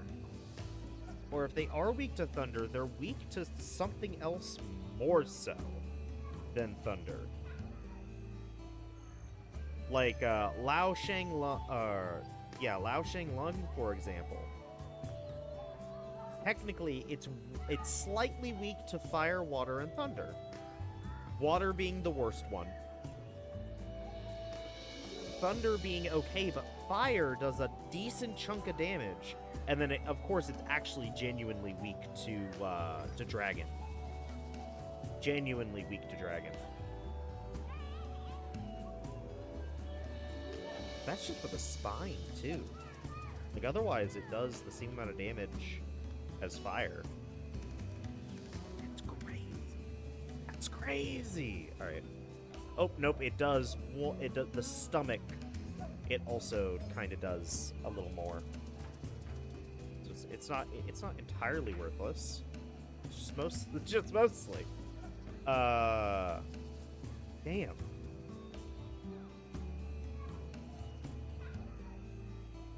I mean,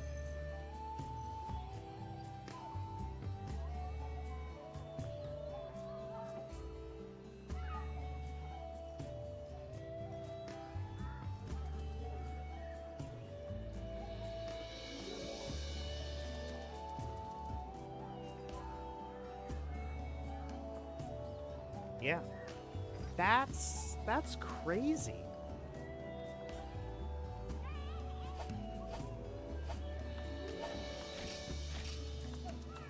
I mean, it's not like I can make this yet. I need a lot of Zenny to make the upgrade. Ooh, this one has Fate instead of Protection.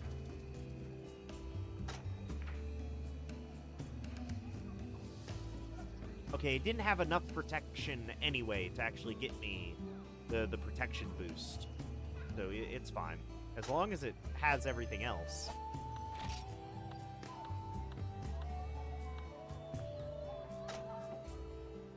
A Pale Bone and a Nova Crystal? That gets me Fate.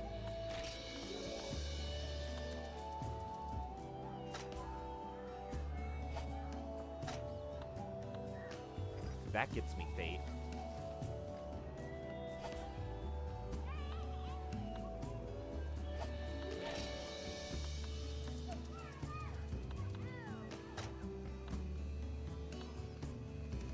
That gets me Fate. I'll have Fate. And I'll have Psychic Vision.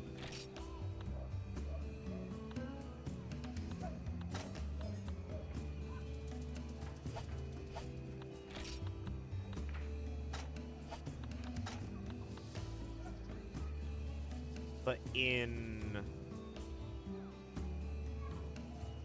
In return, I'm negative on cold resistance. Which, there's not a lot of cold areas. So I don't even think that's that bad. Like, what's cold? The caves in the jungle and the swamp. That's it.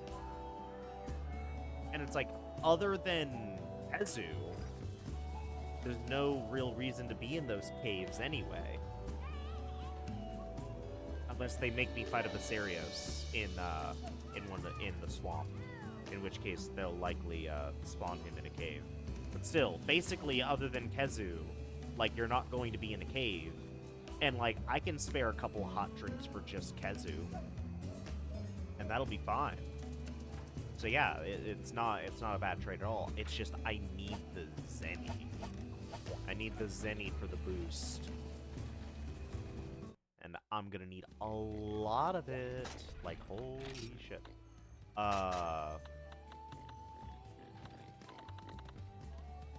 In fact, I'm gonna need it so much that I can probably make a decent chunk of it by getting rid of all the Garuga parts that I don't use.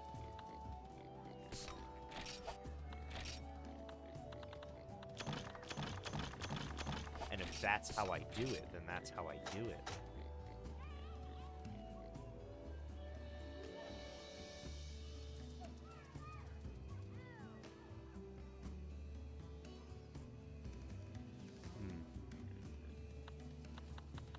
Which means I need jewel tickets.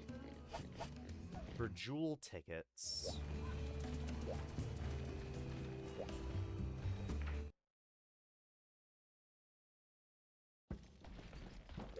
Hi.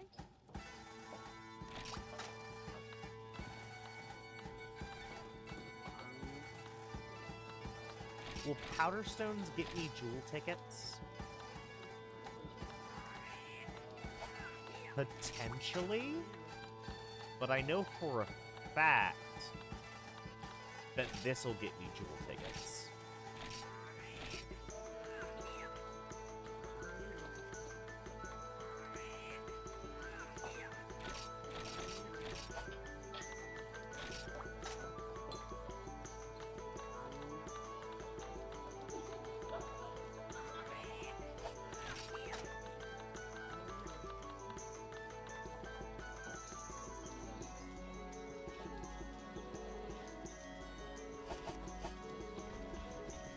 We're going to go back to the 4-star. I want the jewel tickets, so that way I can...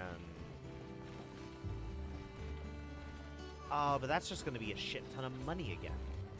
Because... Alright, so at the end of the day, the biggest thing is the fact that I need money. Because I need 3,500 to craft it even.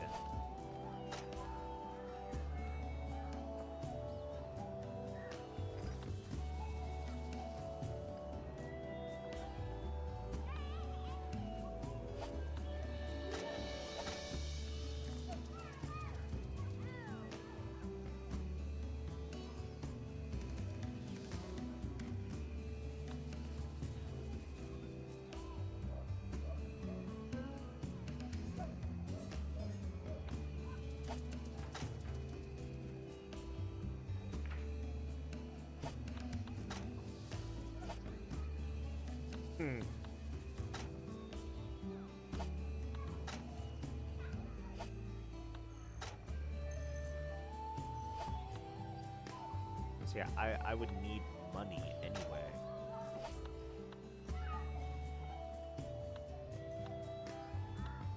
Which isn't great.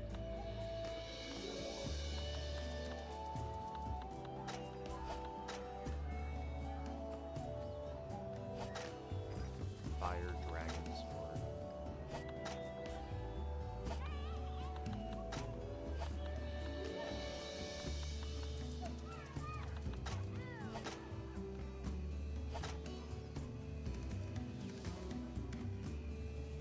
The Dragon Destroyer for that's kind of funny. Okay. Doesn't matter.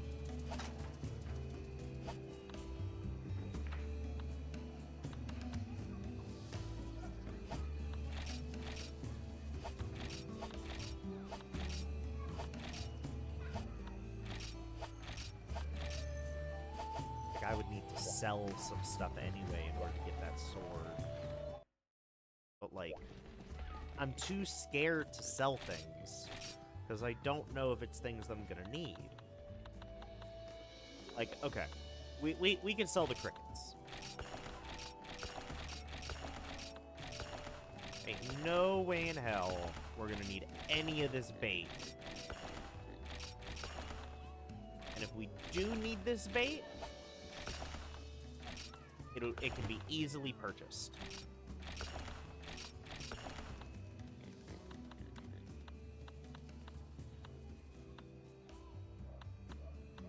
Smoke bombs. We don't need these. Realistically, we don't. A dung bomb.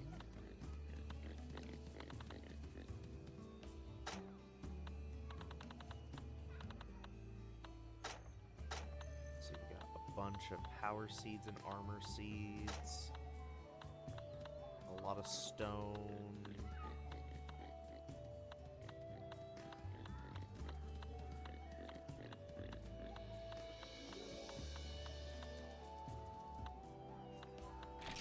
Insect husk, that can go away. God bugs are used for crafting. Flash bugs are used for crafting. We need a bunch of thunder bugs. Screamers, the sacks. Like, all of this is crafting.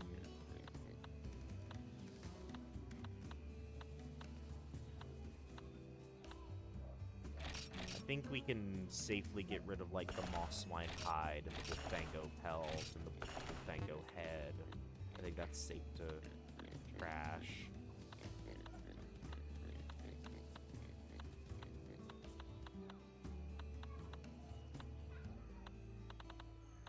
I think it's probably safe to sell all the Io prey and Gen prey stuff. We just can't sell the Velociprey stuff, because the Velociprey stuff is used for weapons still.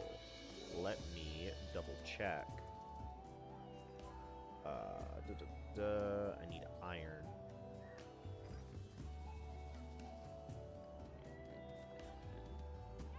Drome nail.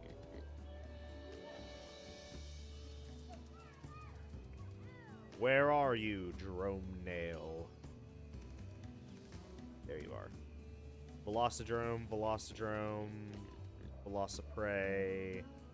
Yeah, I don't think we need any more of the Genprey and Ioprey stuff. And even so, this is stuff that could easily be replaced. I think we're in a similar situation with the Kutku stuff. Because unless I want Kutku armor, I don't think there's anything I would need for these either.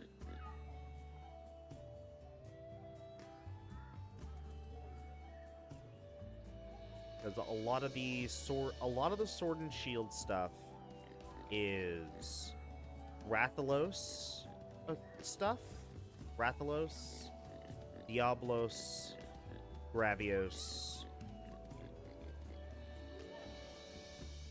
And then there's Lao Shanglong stuff, and then there's Fatalis stuff. There's also quite a few Plesioth stuff. But, like, nothing uses Kutku. At least not anymore.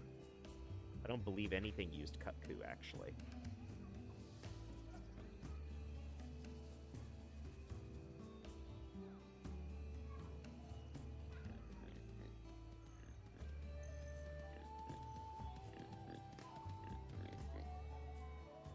Ah, that's right. The blue Kutku was for the upper battle axe. But now that's done. So Kutku, we can definitely get rid of.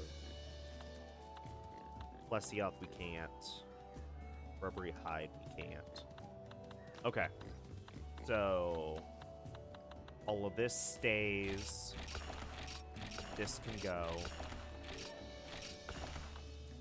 This can go.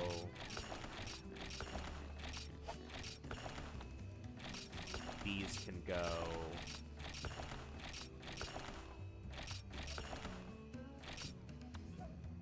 This can go. This can go. That cannot.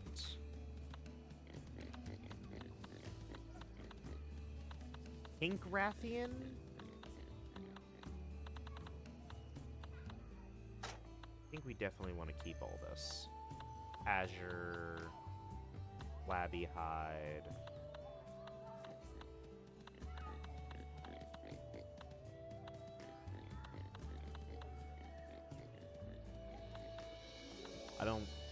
Nothing uses the lobster shell.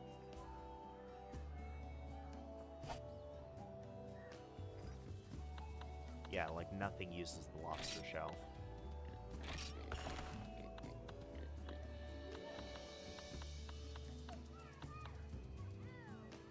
There's a lot of white Monoblos stuff.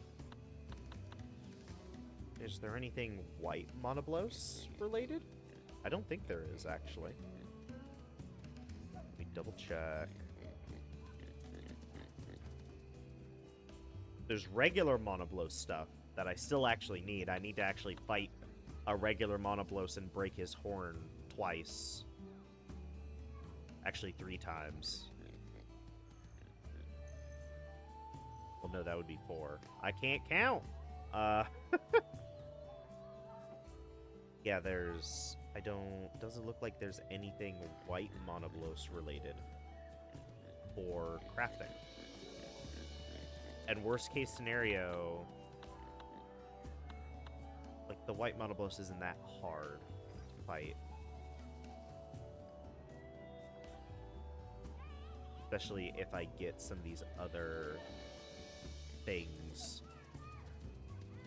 I think we might be fine to just get rid of them.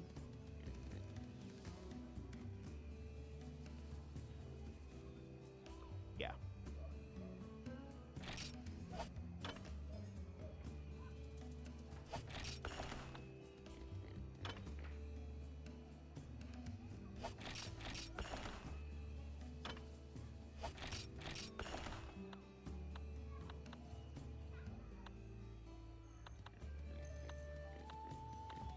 And then the Lao Shinglong stuff stays with us.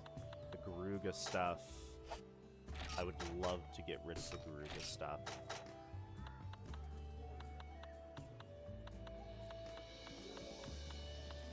I'm hoping we don't have to fight the Garuga anymore. We might have to fight the Garuga some more in order to get the Wolf Tenson. We'll have to see. But first, we need the other tickets. So, change equipment.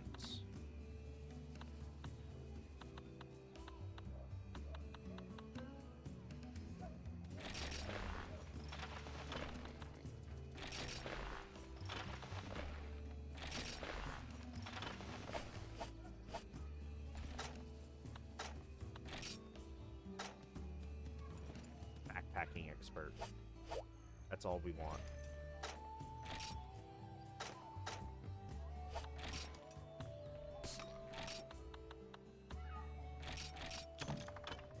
Backpacking expert and all these stakes.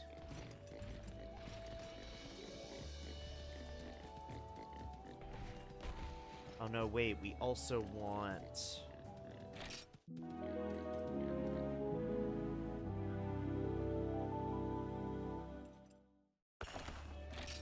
We want the stuff that allows us to run as well. Run infinitely.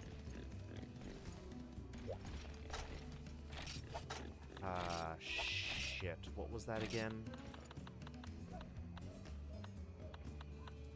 It was Mega Juice. Well done steak and power extract. I don't want to use more of my power extract. I have so little of that as is.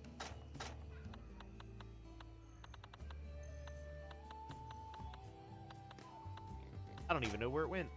There it is. no, wait. I'm thinking of Pale Extract. I think we can use Power Extract, which is fine. How do we get Power Extract again? Something that's crafted? It must be something carved. Which is weird, but okay.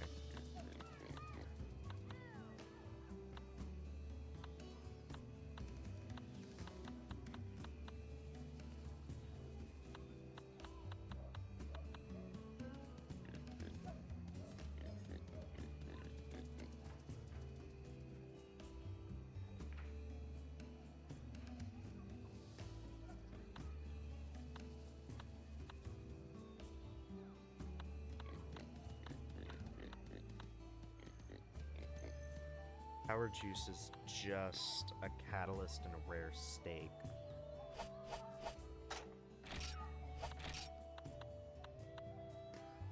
I actually have some Power Juice.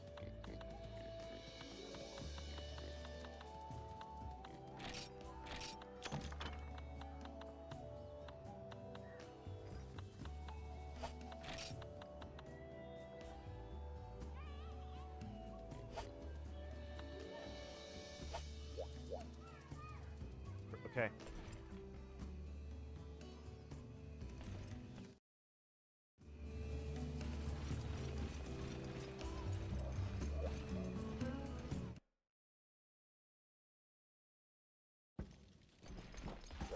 Hi.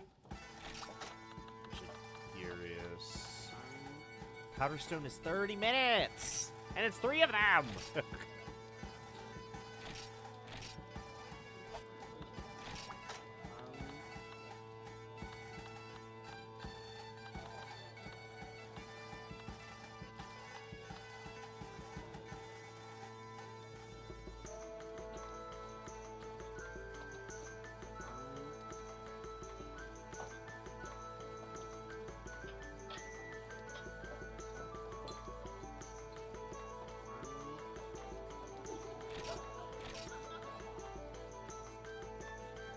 You know what? Hang on. Why am I doing the high rank one when I can easily do the village one and it's going to still give me the reward that I want? What am I thinking?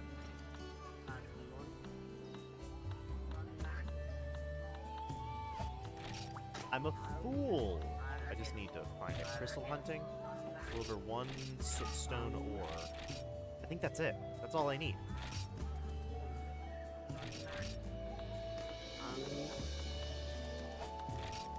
Double check. More coal, bring me eggs. Deliver 3 eggs. Handle with care, that's the powder stone. Yeah. It's crystal hunting, 1 sootstone. Guarantee this is going to get me what I want.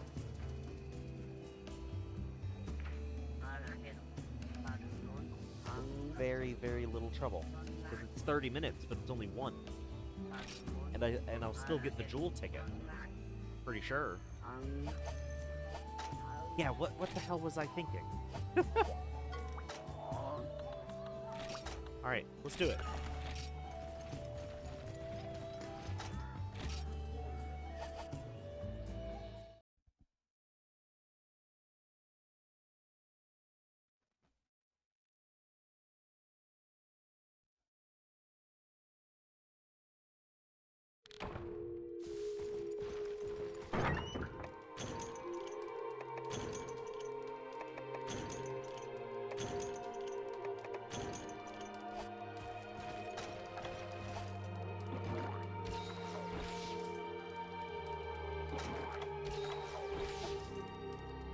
I think this one I go to Area 7.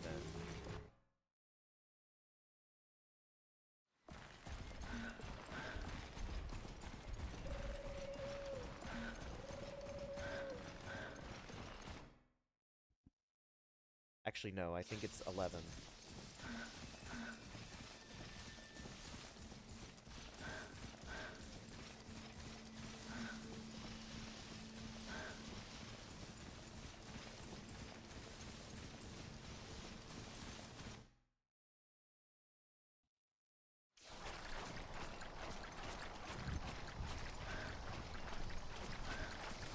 is Area 11? Because the quartz is Area 7.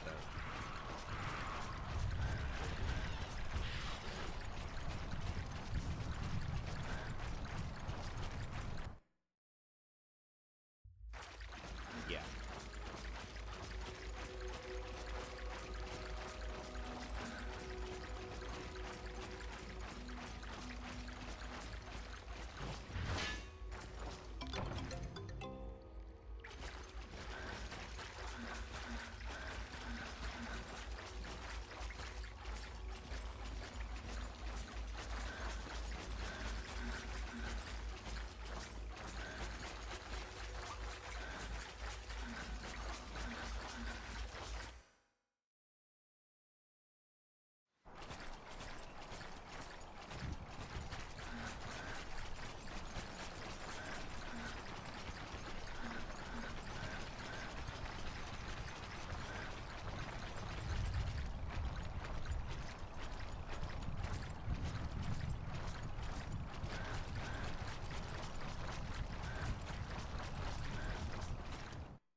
Okay.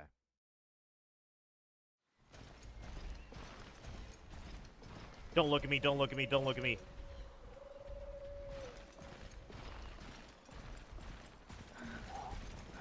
That could have been bad. There's just a Gendrone wandering? I forgot about that. Like, the high rank has a Passerios, which is technically scarier, but, like, also no. Like, in an egg quest, the Gendrome is 100 times scarier. And just like that.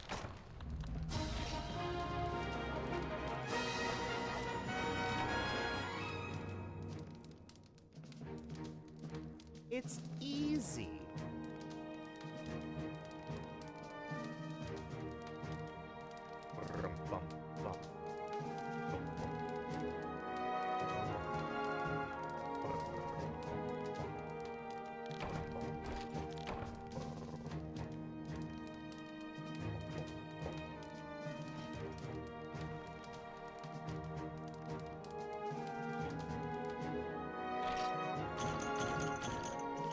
I got one jewel ticket. Just do it again.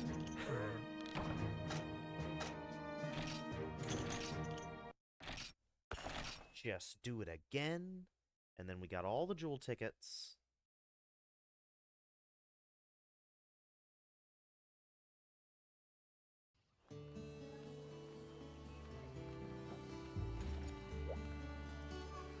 Okay. Yeah, just do the quest again. It's just that easy.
Not paying attention.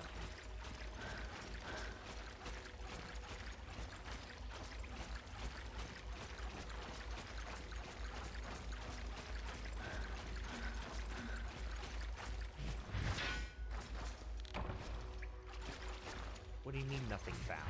It's a giant ore deposit.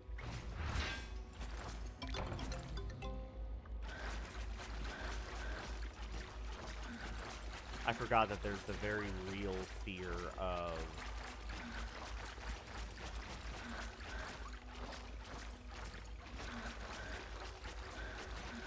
running out of old pickaxe.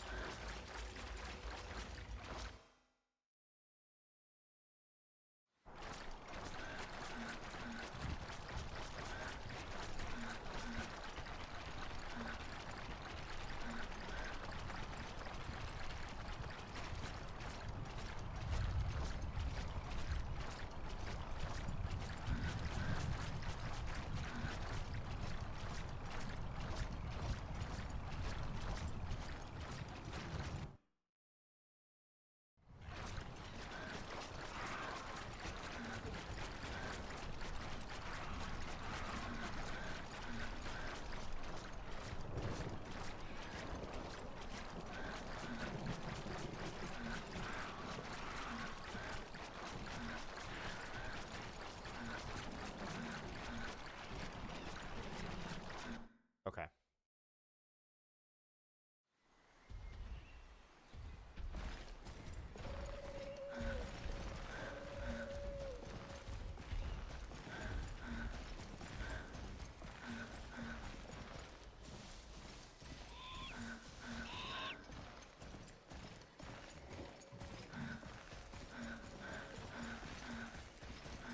Okay.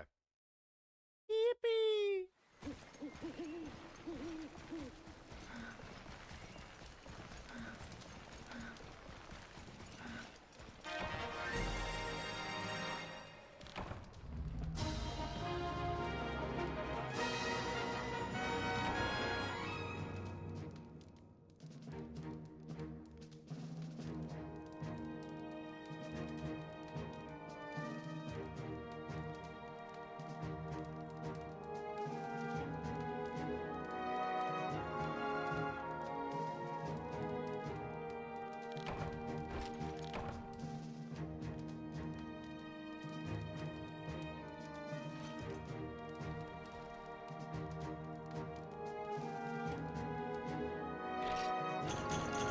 There we go.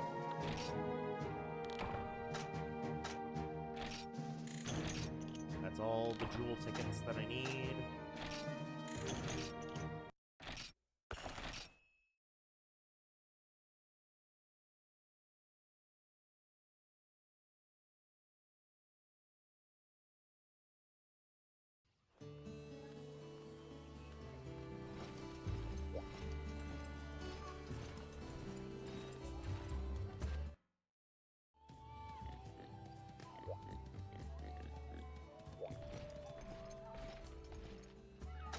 Okay.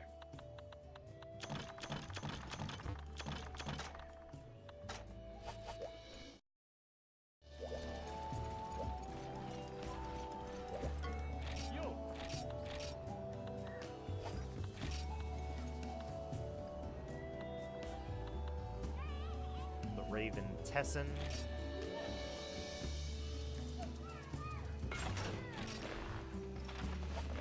Oh, yo? Fucking excuse me? These are awesome. Although it clips through my hair. Or I guess it's not my hair, it's the armor hair. Yo. They described it as fans. I honestly didn't believe them. Black fan made from Garuga that minces everything in the blink of an eye. Holy shit. Question. Oh, I have to fight Garuga again. I also need King Scarabs? Huh? Also, this one is just more expensive than the Wolf Sword was, I think. Because I think the Wolf Sword was 70,000 Zenny. This one's 80. It just straight up costs the same as as doing it yourself. Although, it takes more resources to do it yourself.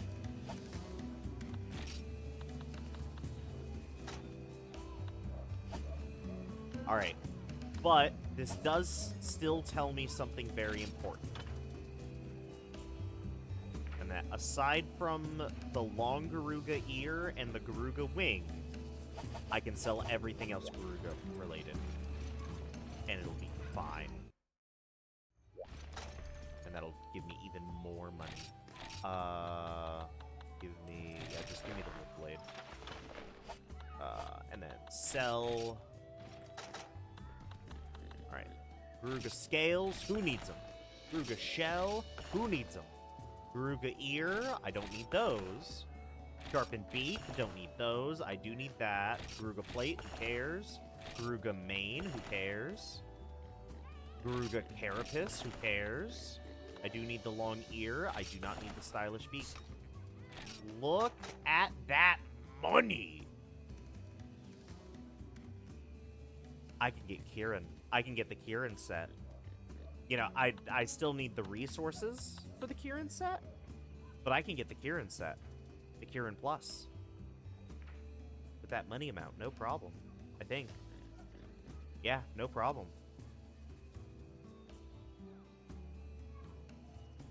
Holy shit. That's awesome.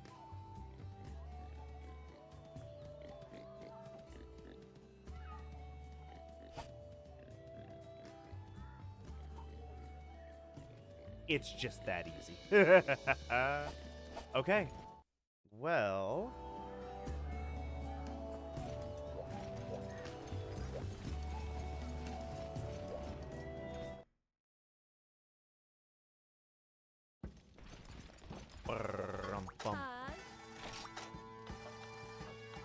You know, I can't fight Kieran right now. And if that's the case, fight the Iodrome. It's in the volcano. I might as well fight the Diablo soon, because, like, I've already fought 2 of them in the same quest. Fighting just one of them is going to be literally no issue whatsoever. Like, it's actually going to be crazy how easy this Diablo's quest is going to be.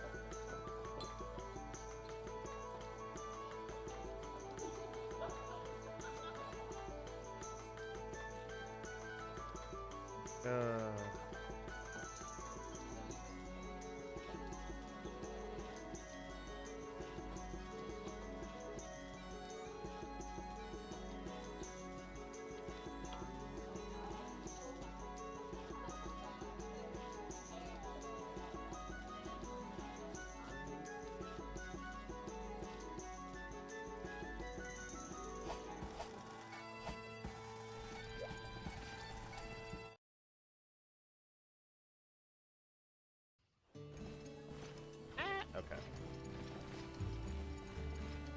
I think we just fight him using this with the sword.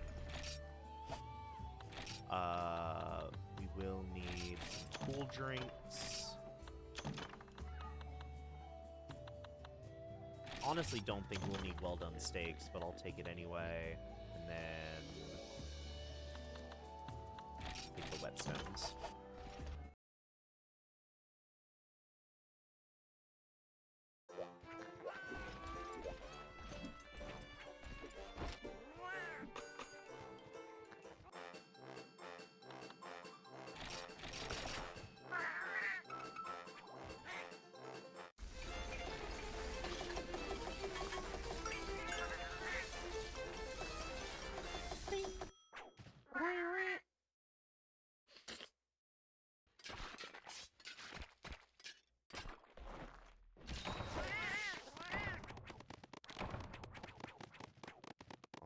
Alrighty.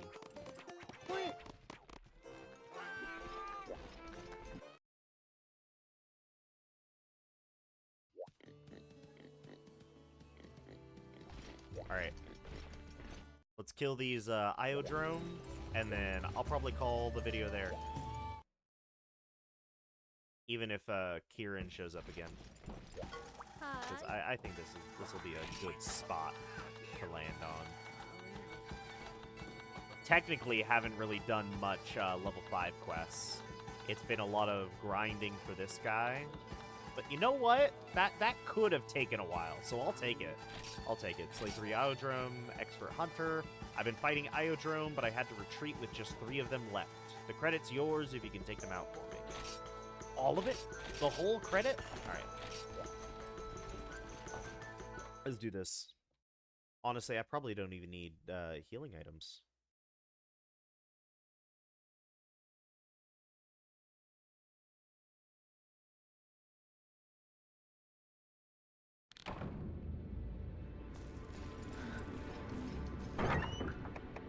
Oh, they give me cool drinks. Okay. You know, I don't understand the quest thought process sometimes. Like, sometimes they'll give you cool drinks, and sometimes they just won't.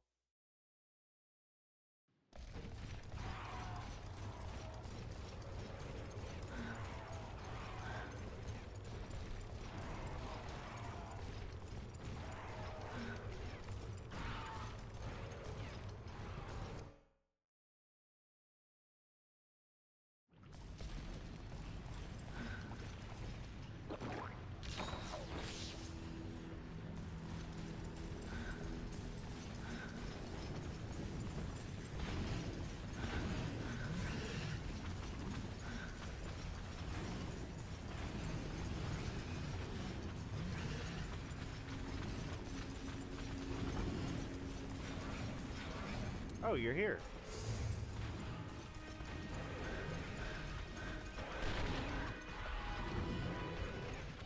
Oh, you know what?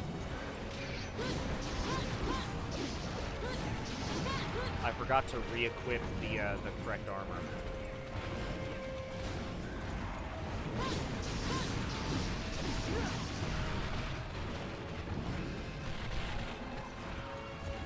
It's not the worst thing in the world. At least I forgot to do it on probably the least worst quest to do it on.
Sometimes it's just that easy. I got an Iodrome hide. I got 2 Iodrome hides.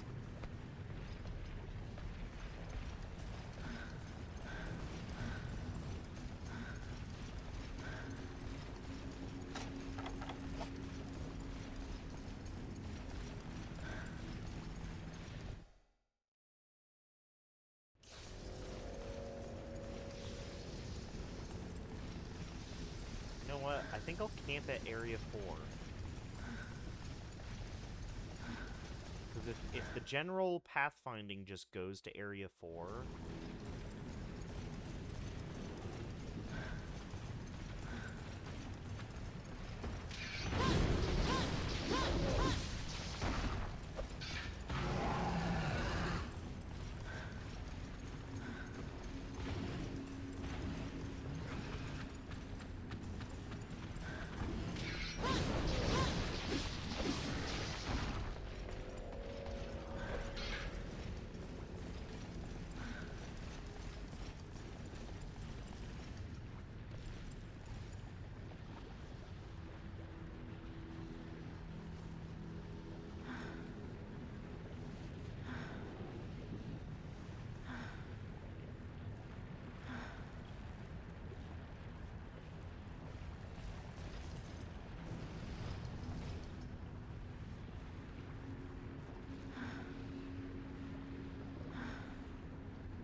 the Iodrome vanished, so probably gonna spawn soon.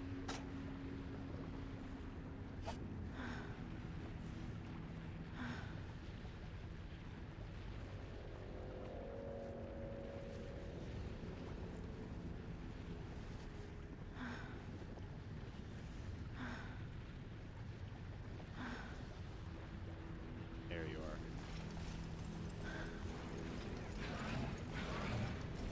Come here.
That easy.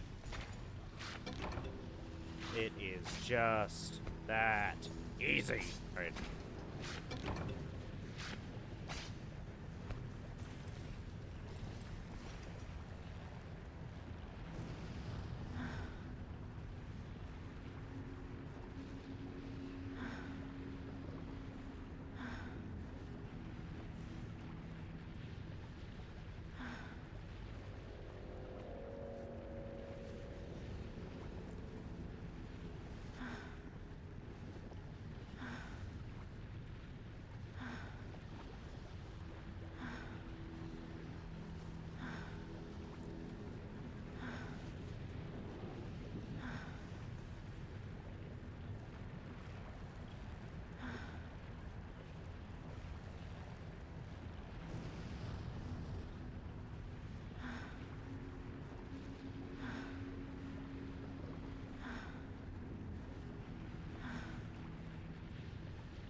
The waiting game.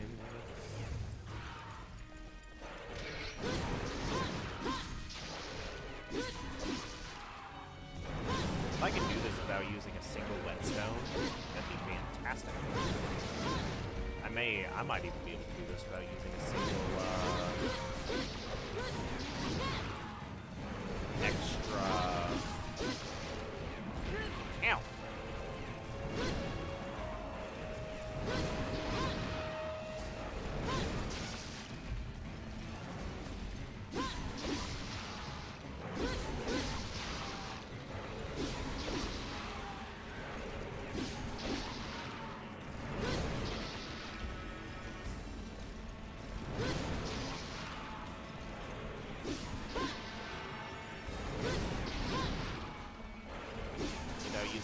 extra cold.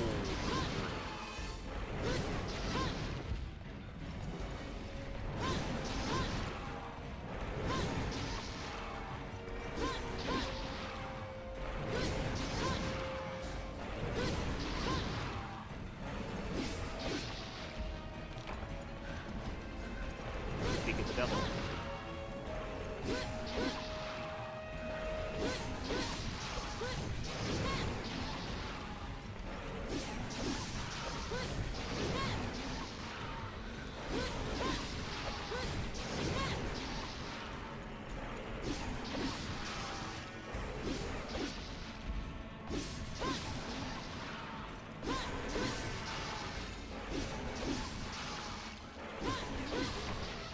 There we go.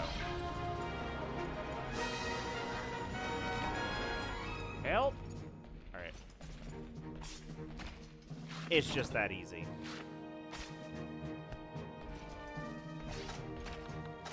You just wait around for a while and they all come to you.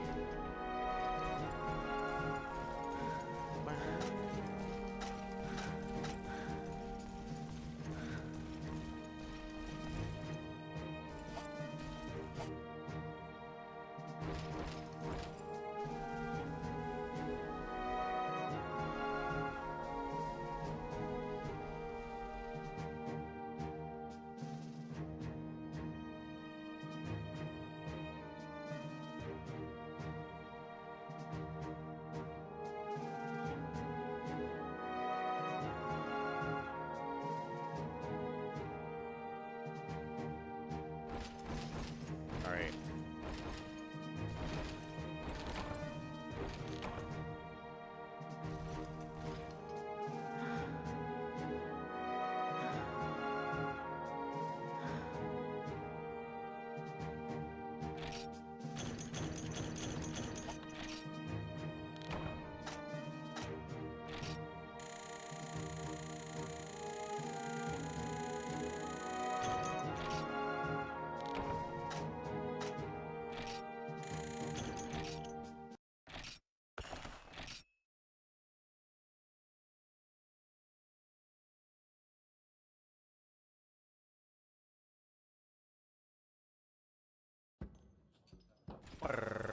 Bum.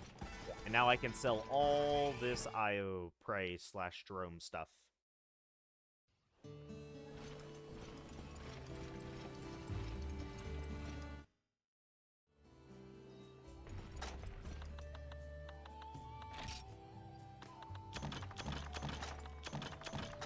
Ooh, poison sac though.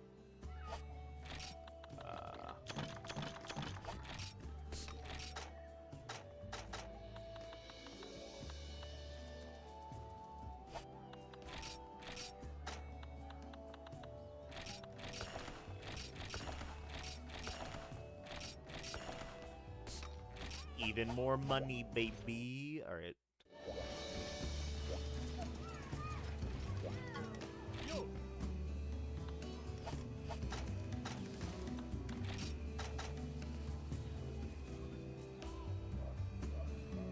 Oh, right. Let me put on all of my Kieran stuff.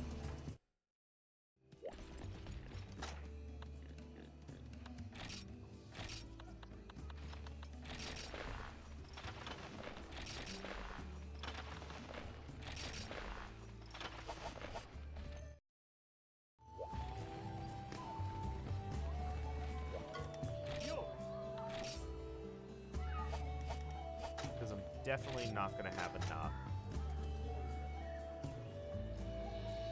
The arm gives me +1 to fate.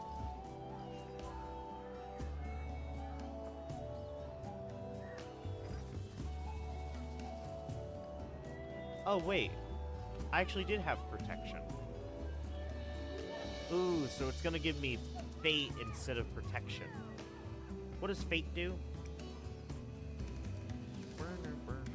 Because Divine Protection has saved me quite a bit.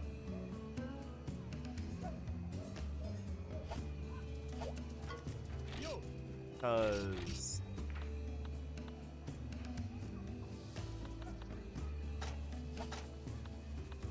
that still gives me recovery.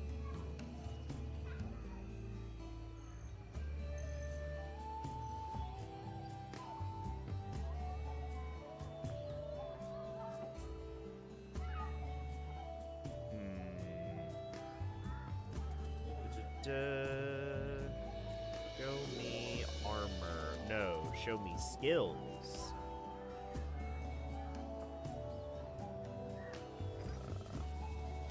They should just be alphabetized. So, fate. Affects your chances to receive additional items and quest rewards. This only affects base quest rewards, not rewards from monster part breaks.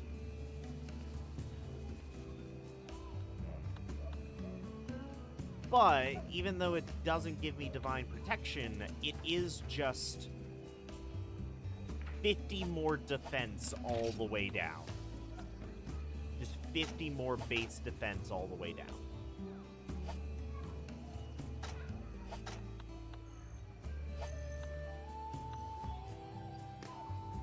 But I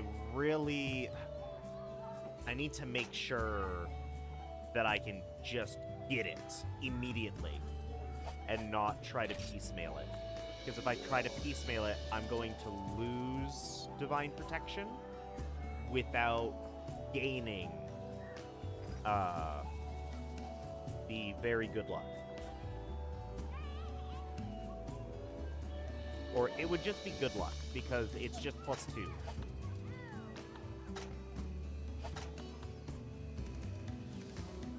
And then Psychic Vision. What's Psychic Vision?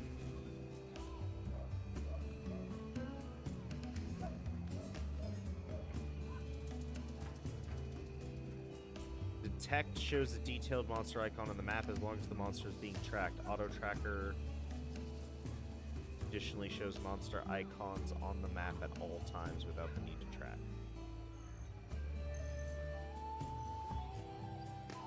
Without the need to track it.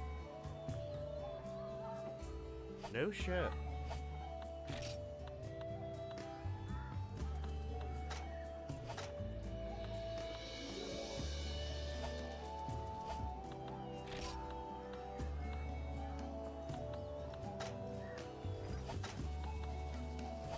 +3.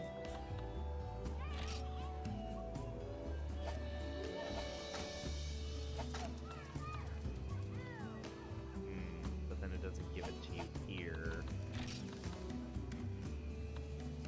And it doesn't give it to you up here either.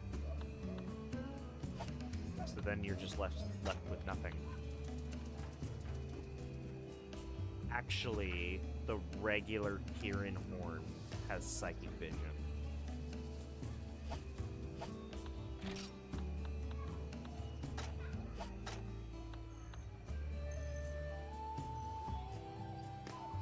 But that's only going to get to 12. Coffee pants? I'm sorry?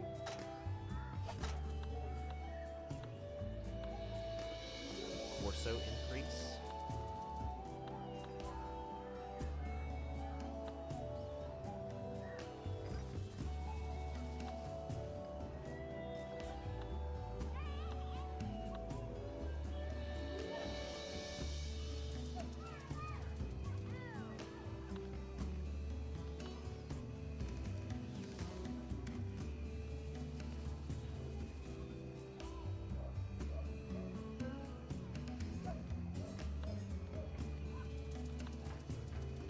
What exactly does torso increase do?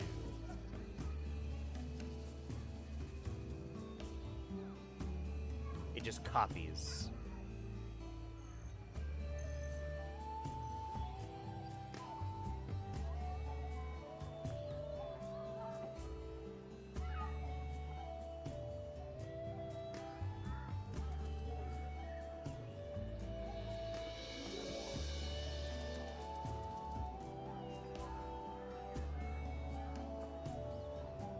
So then I would get Auto Tracker, and I would get Fate. I wouldn't get the full defense boost. And it would cost me quite a bit. I don't have... It would cost me all of my pure crystals. It's very cheap, though.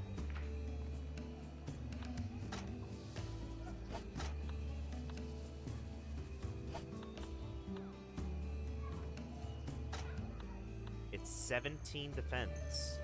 It gives me a little bit of fire resistance and water resistance alongside the +3 resistance to everything.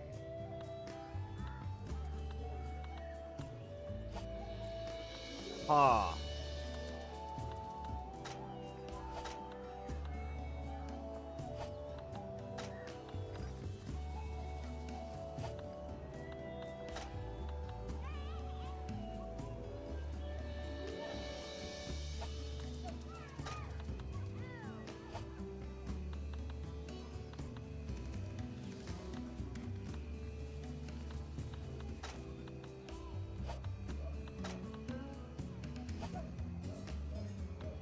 Female gunner only.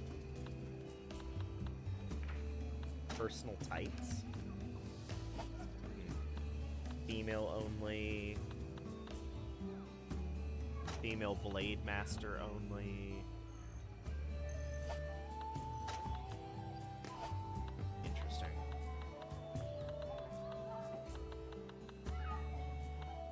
Is there any, like, male only?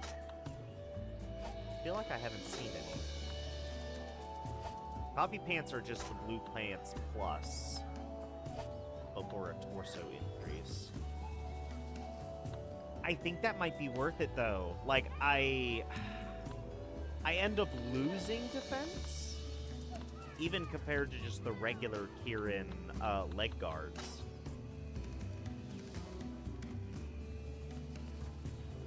But 21 times 5 is 105. 31 times 4 plus 17 minus 105. That's still 36 added defense. I lose my divine protection, but I gain increased quest rewards, and I also get psychic.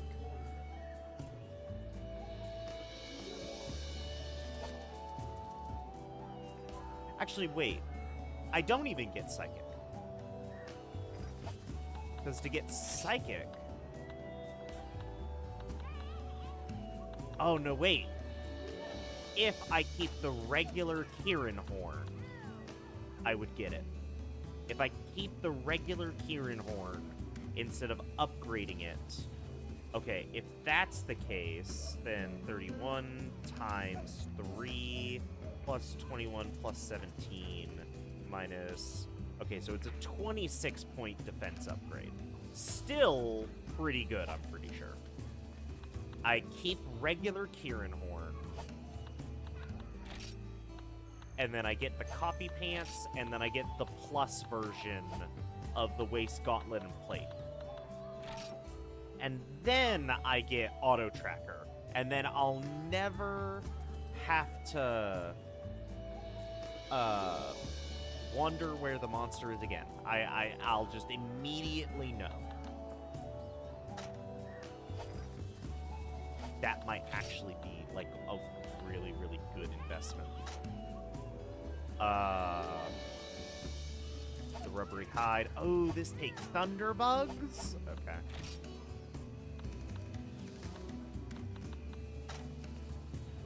Lecture sacks. And then the plate. The plate is the only one we can't do yet. The jacket. We need a Nova Crystal, and we need a Pale Bone. Pale Bone, I believe, is from Kezu.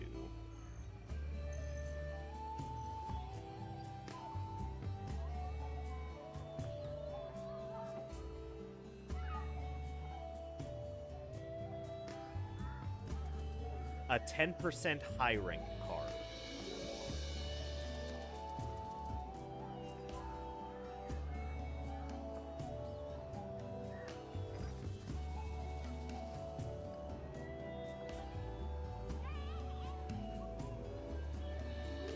Interesting. And then Nova Crystal. I know Gypsaros can drop this.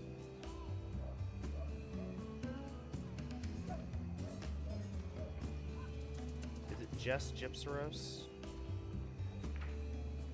Oh no, Kieran can also drop a Nova Crystal. The 10%.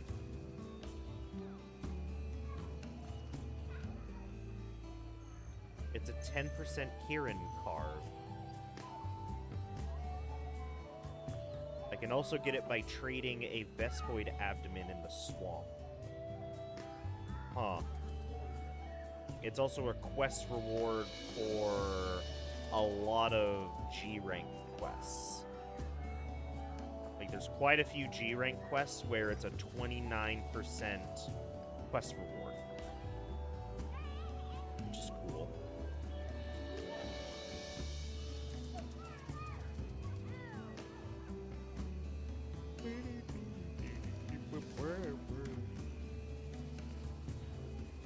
Yeah. So once we get the Pale Bone and the Nova Crystal,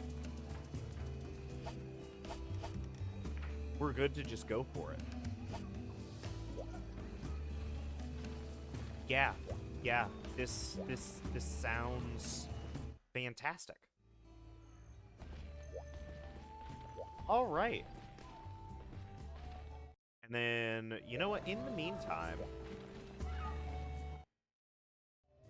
let's go. I have the money for it. We might as well see. Alright, so Tarnished Sword. Let's see this guy turn into the Legendary Blade.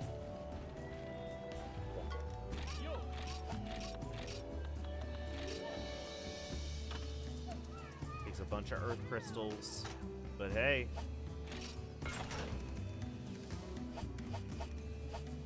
Look at this. It's okay looking.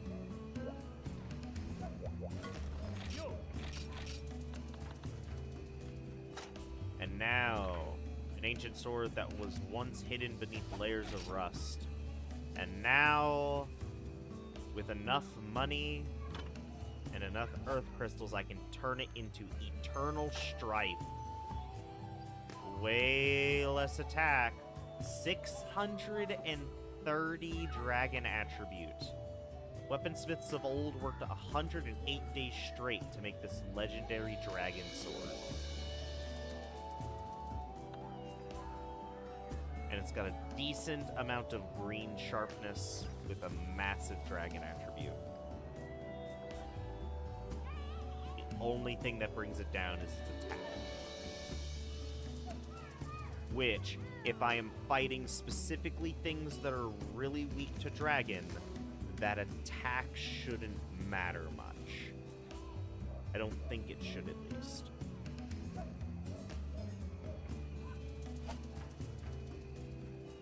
I'd still craft it anyway because we're trying to get all of the unlocks.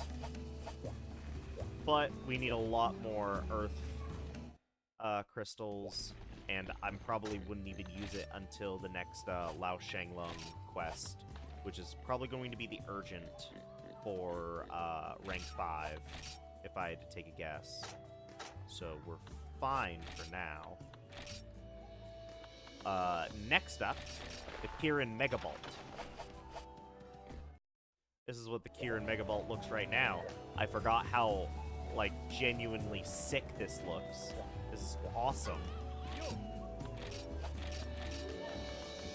Will Kirin Bolt Ultimus, will this transform it into something else really cool? Or will it just be kind of okay? Let's find out. Also, we'd have to fight Kirin again to do this, but I'd fight Kirin again anyway. We'd have to fight Kirin a bunch of times anyway, so yeah, this is fine. No sword change. The ultimate Kirin Bolt, a weapon that can unleash the power of lightning. No shit. It branches. How did I not see that? It branches.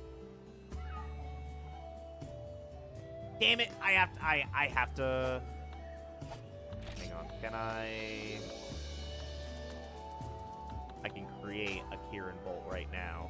But then I'd run out of rubbery hide. And then I'd have to fight Gypsaros to do it anyway. I'd rather my armor, though.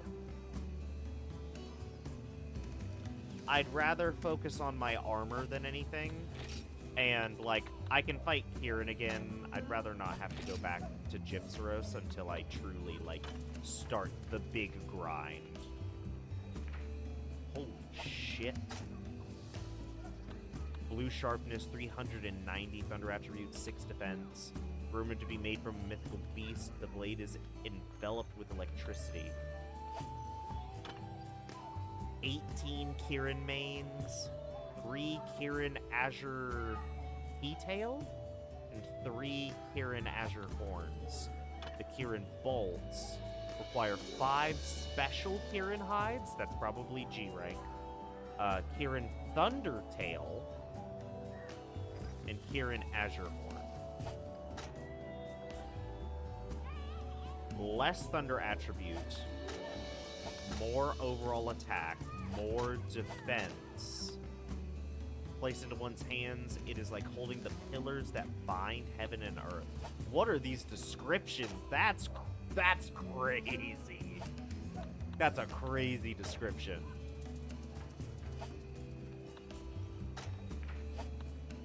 Okay. Yeah.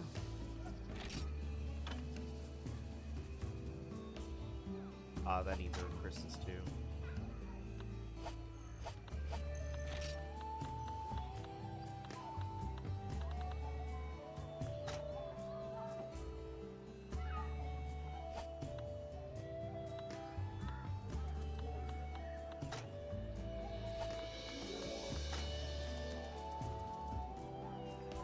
Still need to figure out how to get the barrel lid.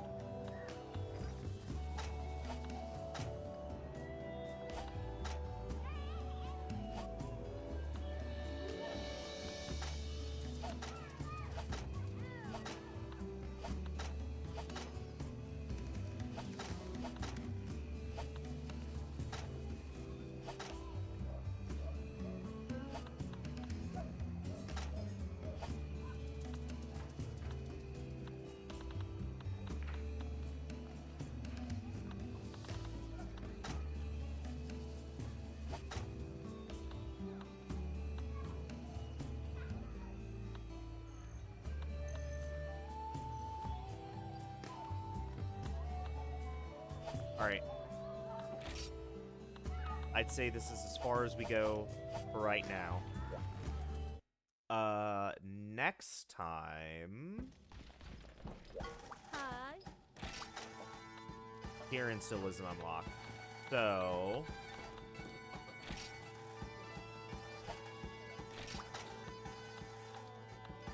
I mean, there's a couple of things we can do.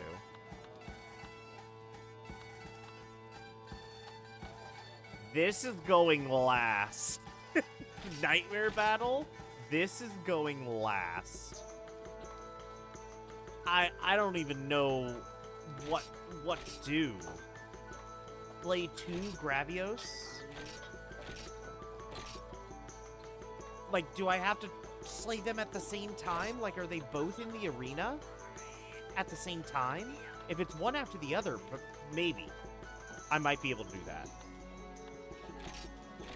But otherwise, I honestly don't know how to possibly do anything about that.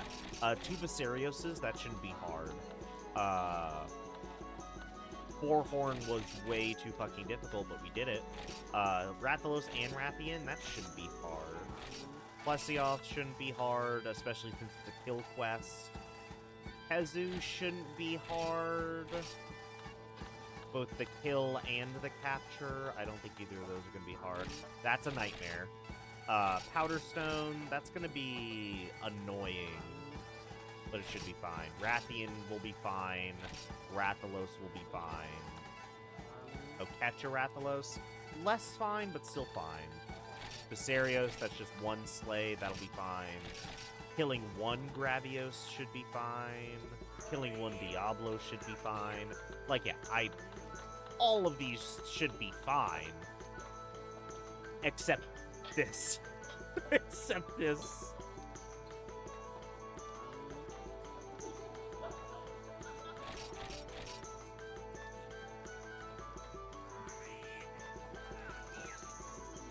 like, how would I go about it? Like, Diablos was already a bastard. Gravios is worse. Gravios is worse.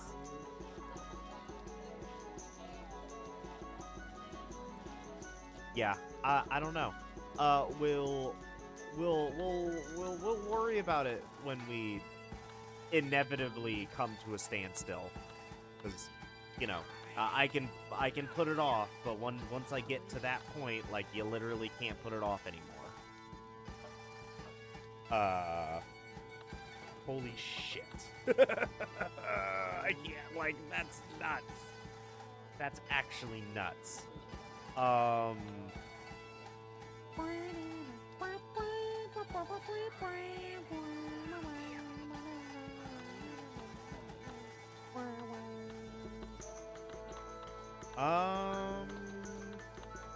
Like, based on the reward, either Basarios or Plesioth. There's quite a few Volcano ones. I think Volcano's a bit annoying. I think we set Volcano aside for now.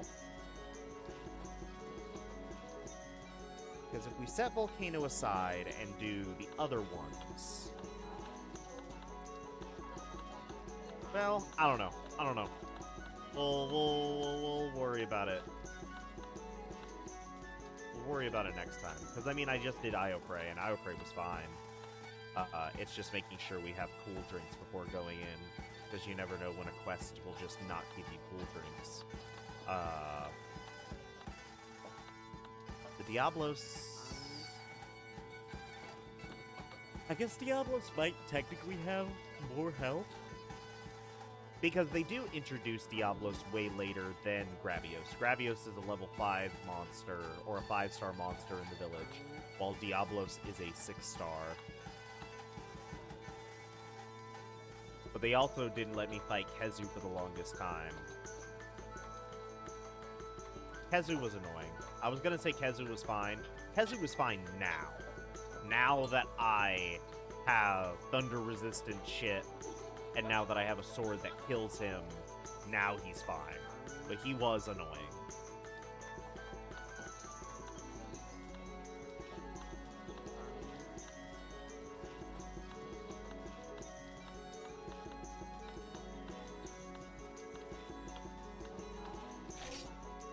This Kill Plesioth quest will probably unlock another Plesioth quest. Because I got a feeling this is probably like, hey, kill the water wyvern in the jungle, and it's the regular Plesioth. And then once I do this, it'll be like just a kill the Plesioth quest.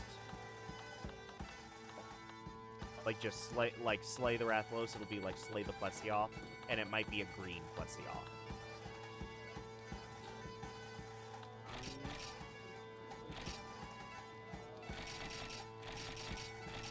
Because I can't imagine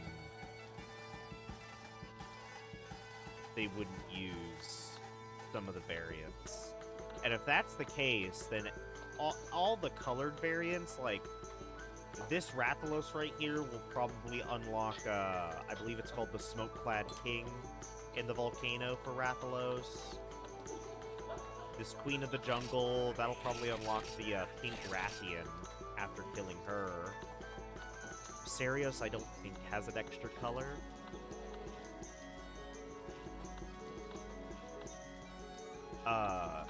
Kezu has an extra color, but I think it's G-rank exclusive.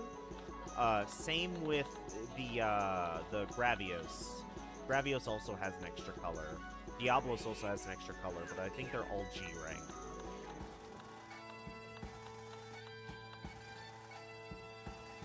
Okay. So, I think it's decided. It'll be for next time, but we're gonna fight the water wyvern in the jungle next.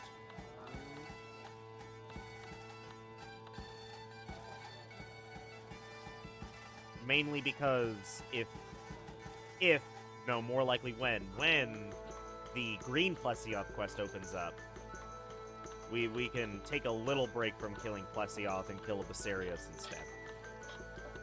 That's my idea, at least. We could also just climb from what the reward is, because if I do it based off of reward, we inevitably get to Nightmare Battle, which is a nightmare. Like, I don't even, like, just thinking about it. If, and truly only if, it is one at a time, I think we'll be fine. Actually, you know what? I say that, but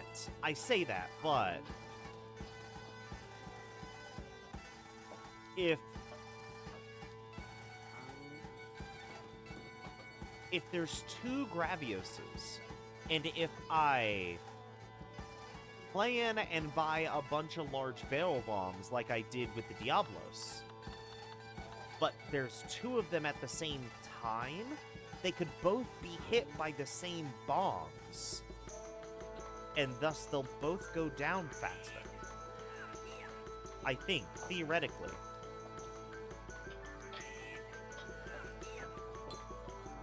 Okay. That's besides the point, though. Next time, we'll fight Plesioth. Do I want to fight him with thunder or fire?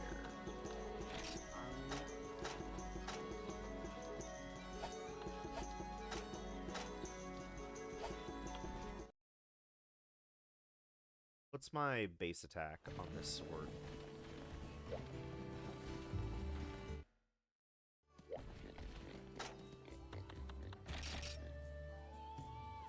$224 with 340 thunder attribute versus, yeah, it's not even close. It's still not even close. The Blazing Falchion is just that good.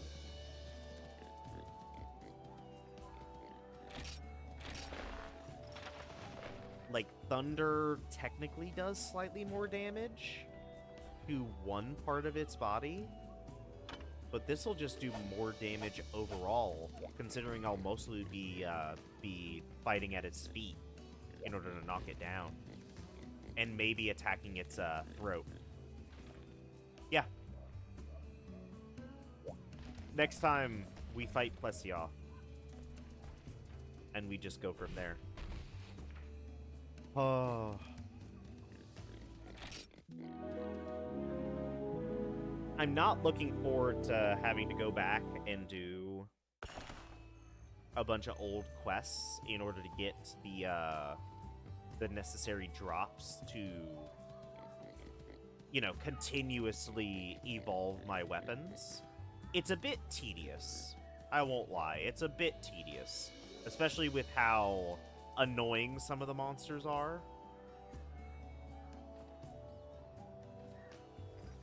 But, you know, it's not the worst. It's not the worst thing in the world, but it could be a lot better. It could be a lot better.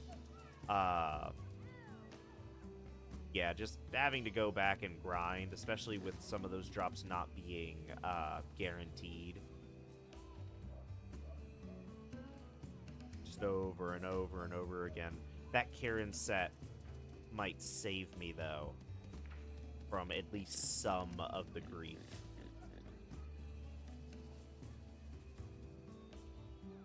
So yeah, I think I really, really want that Kirin set. Actually, real quick, I need to double check. The hood has Fate too, right? Or is it just Psychic?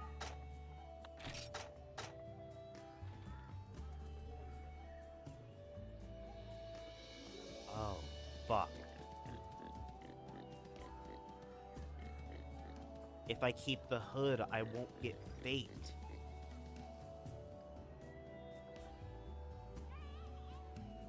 I was so keen on trying to get Psychic set up that I didn't even realize that Fate wouldn't work.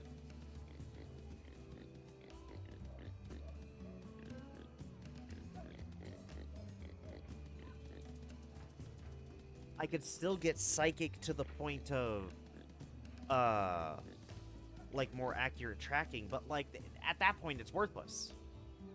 Because I'd still have to paintball it, and at that point, it's just going to show me, like, what direction it's facing. Which, like, I don't care about that. I care about just knowing where it is, just instantly. But if I can't have fate...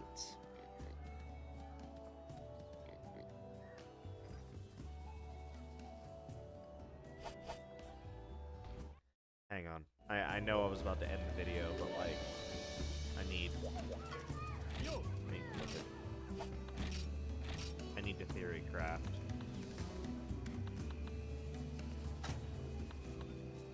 Because this has fate. And this does not.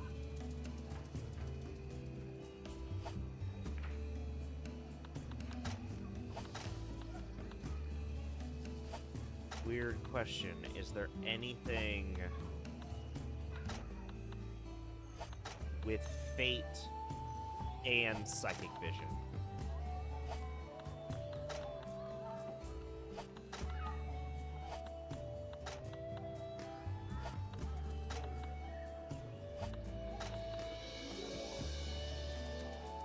Yo, that's got +7 for psychic vision.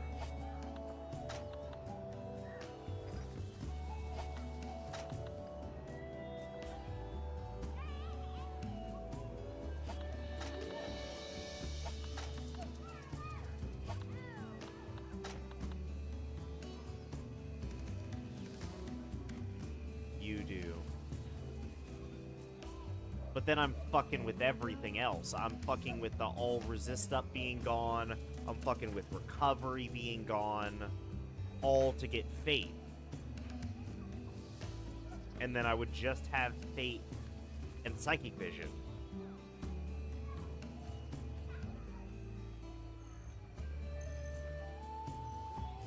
It's not worth it then. If I can't...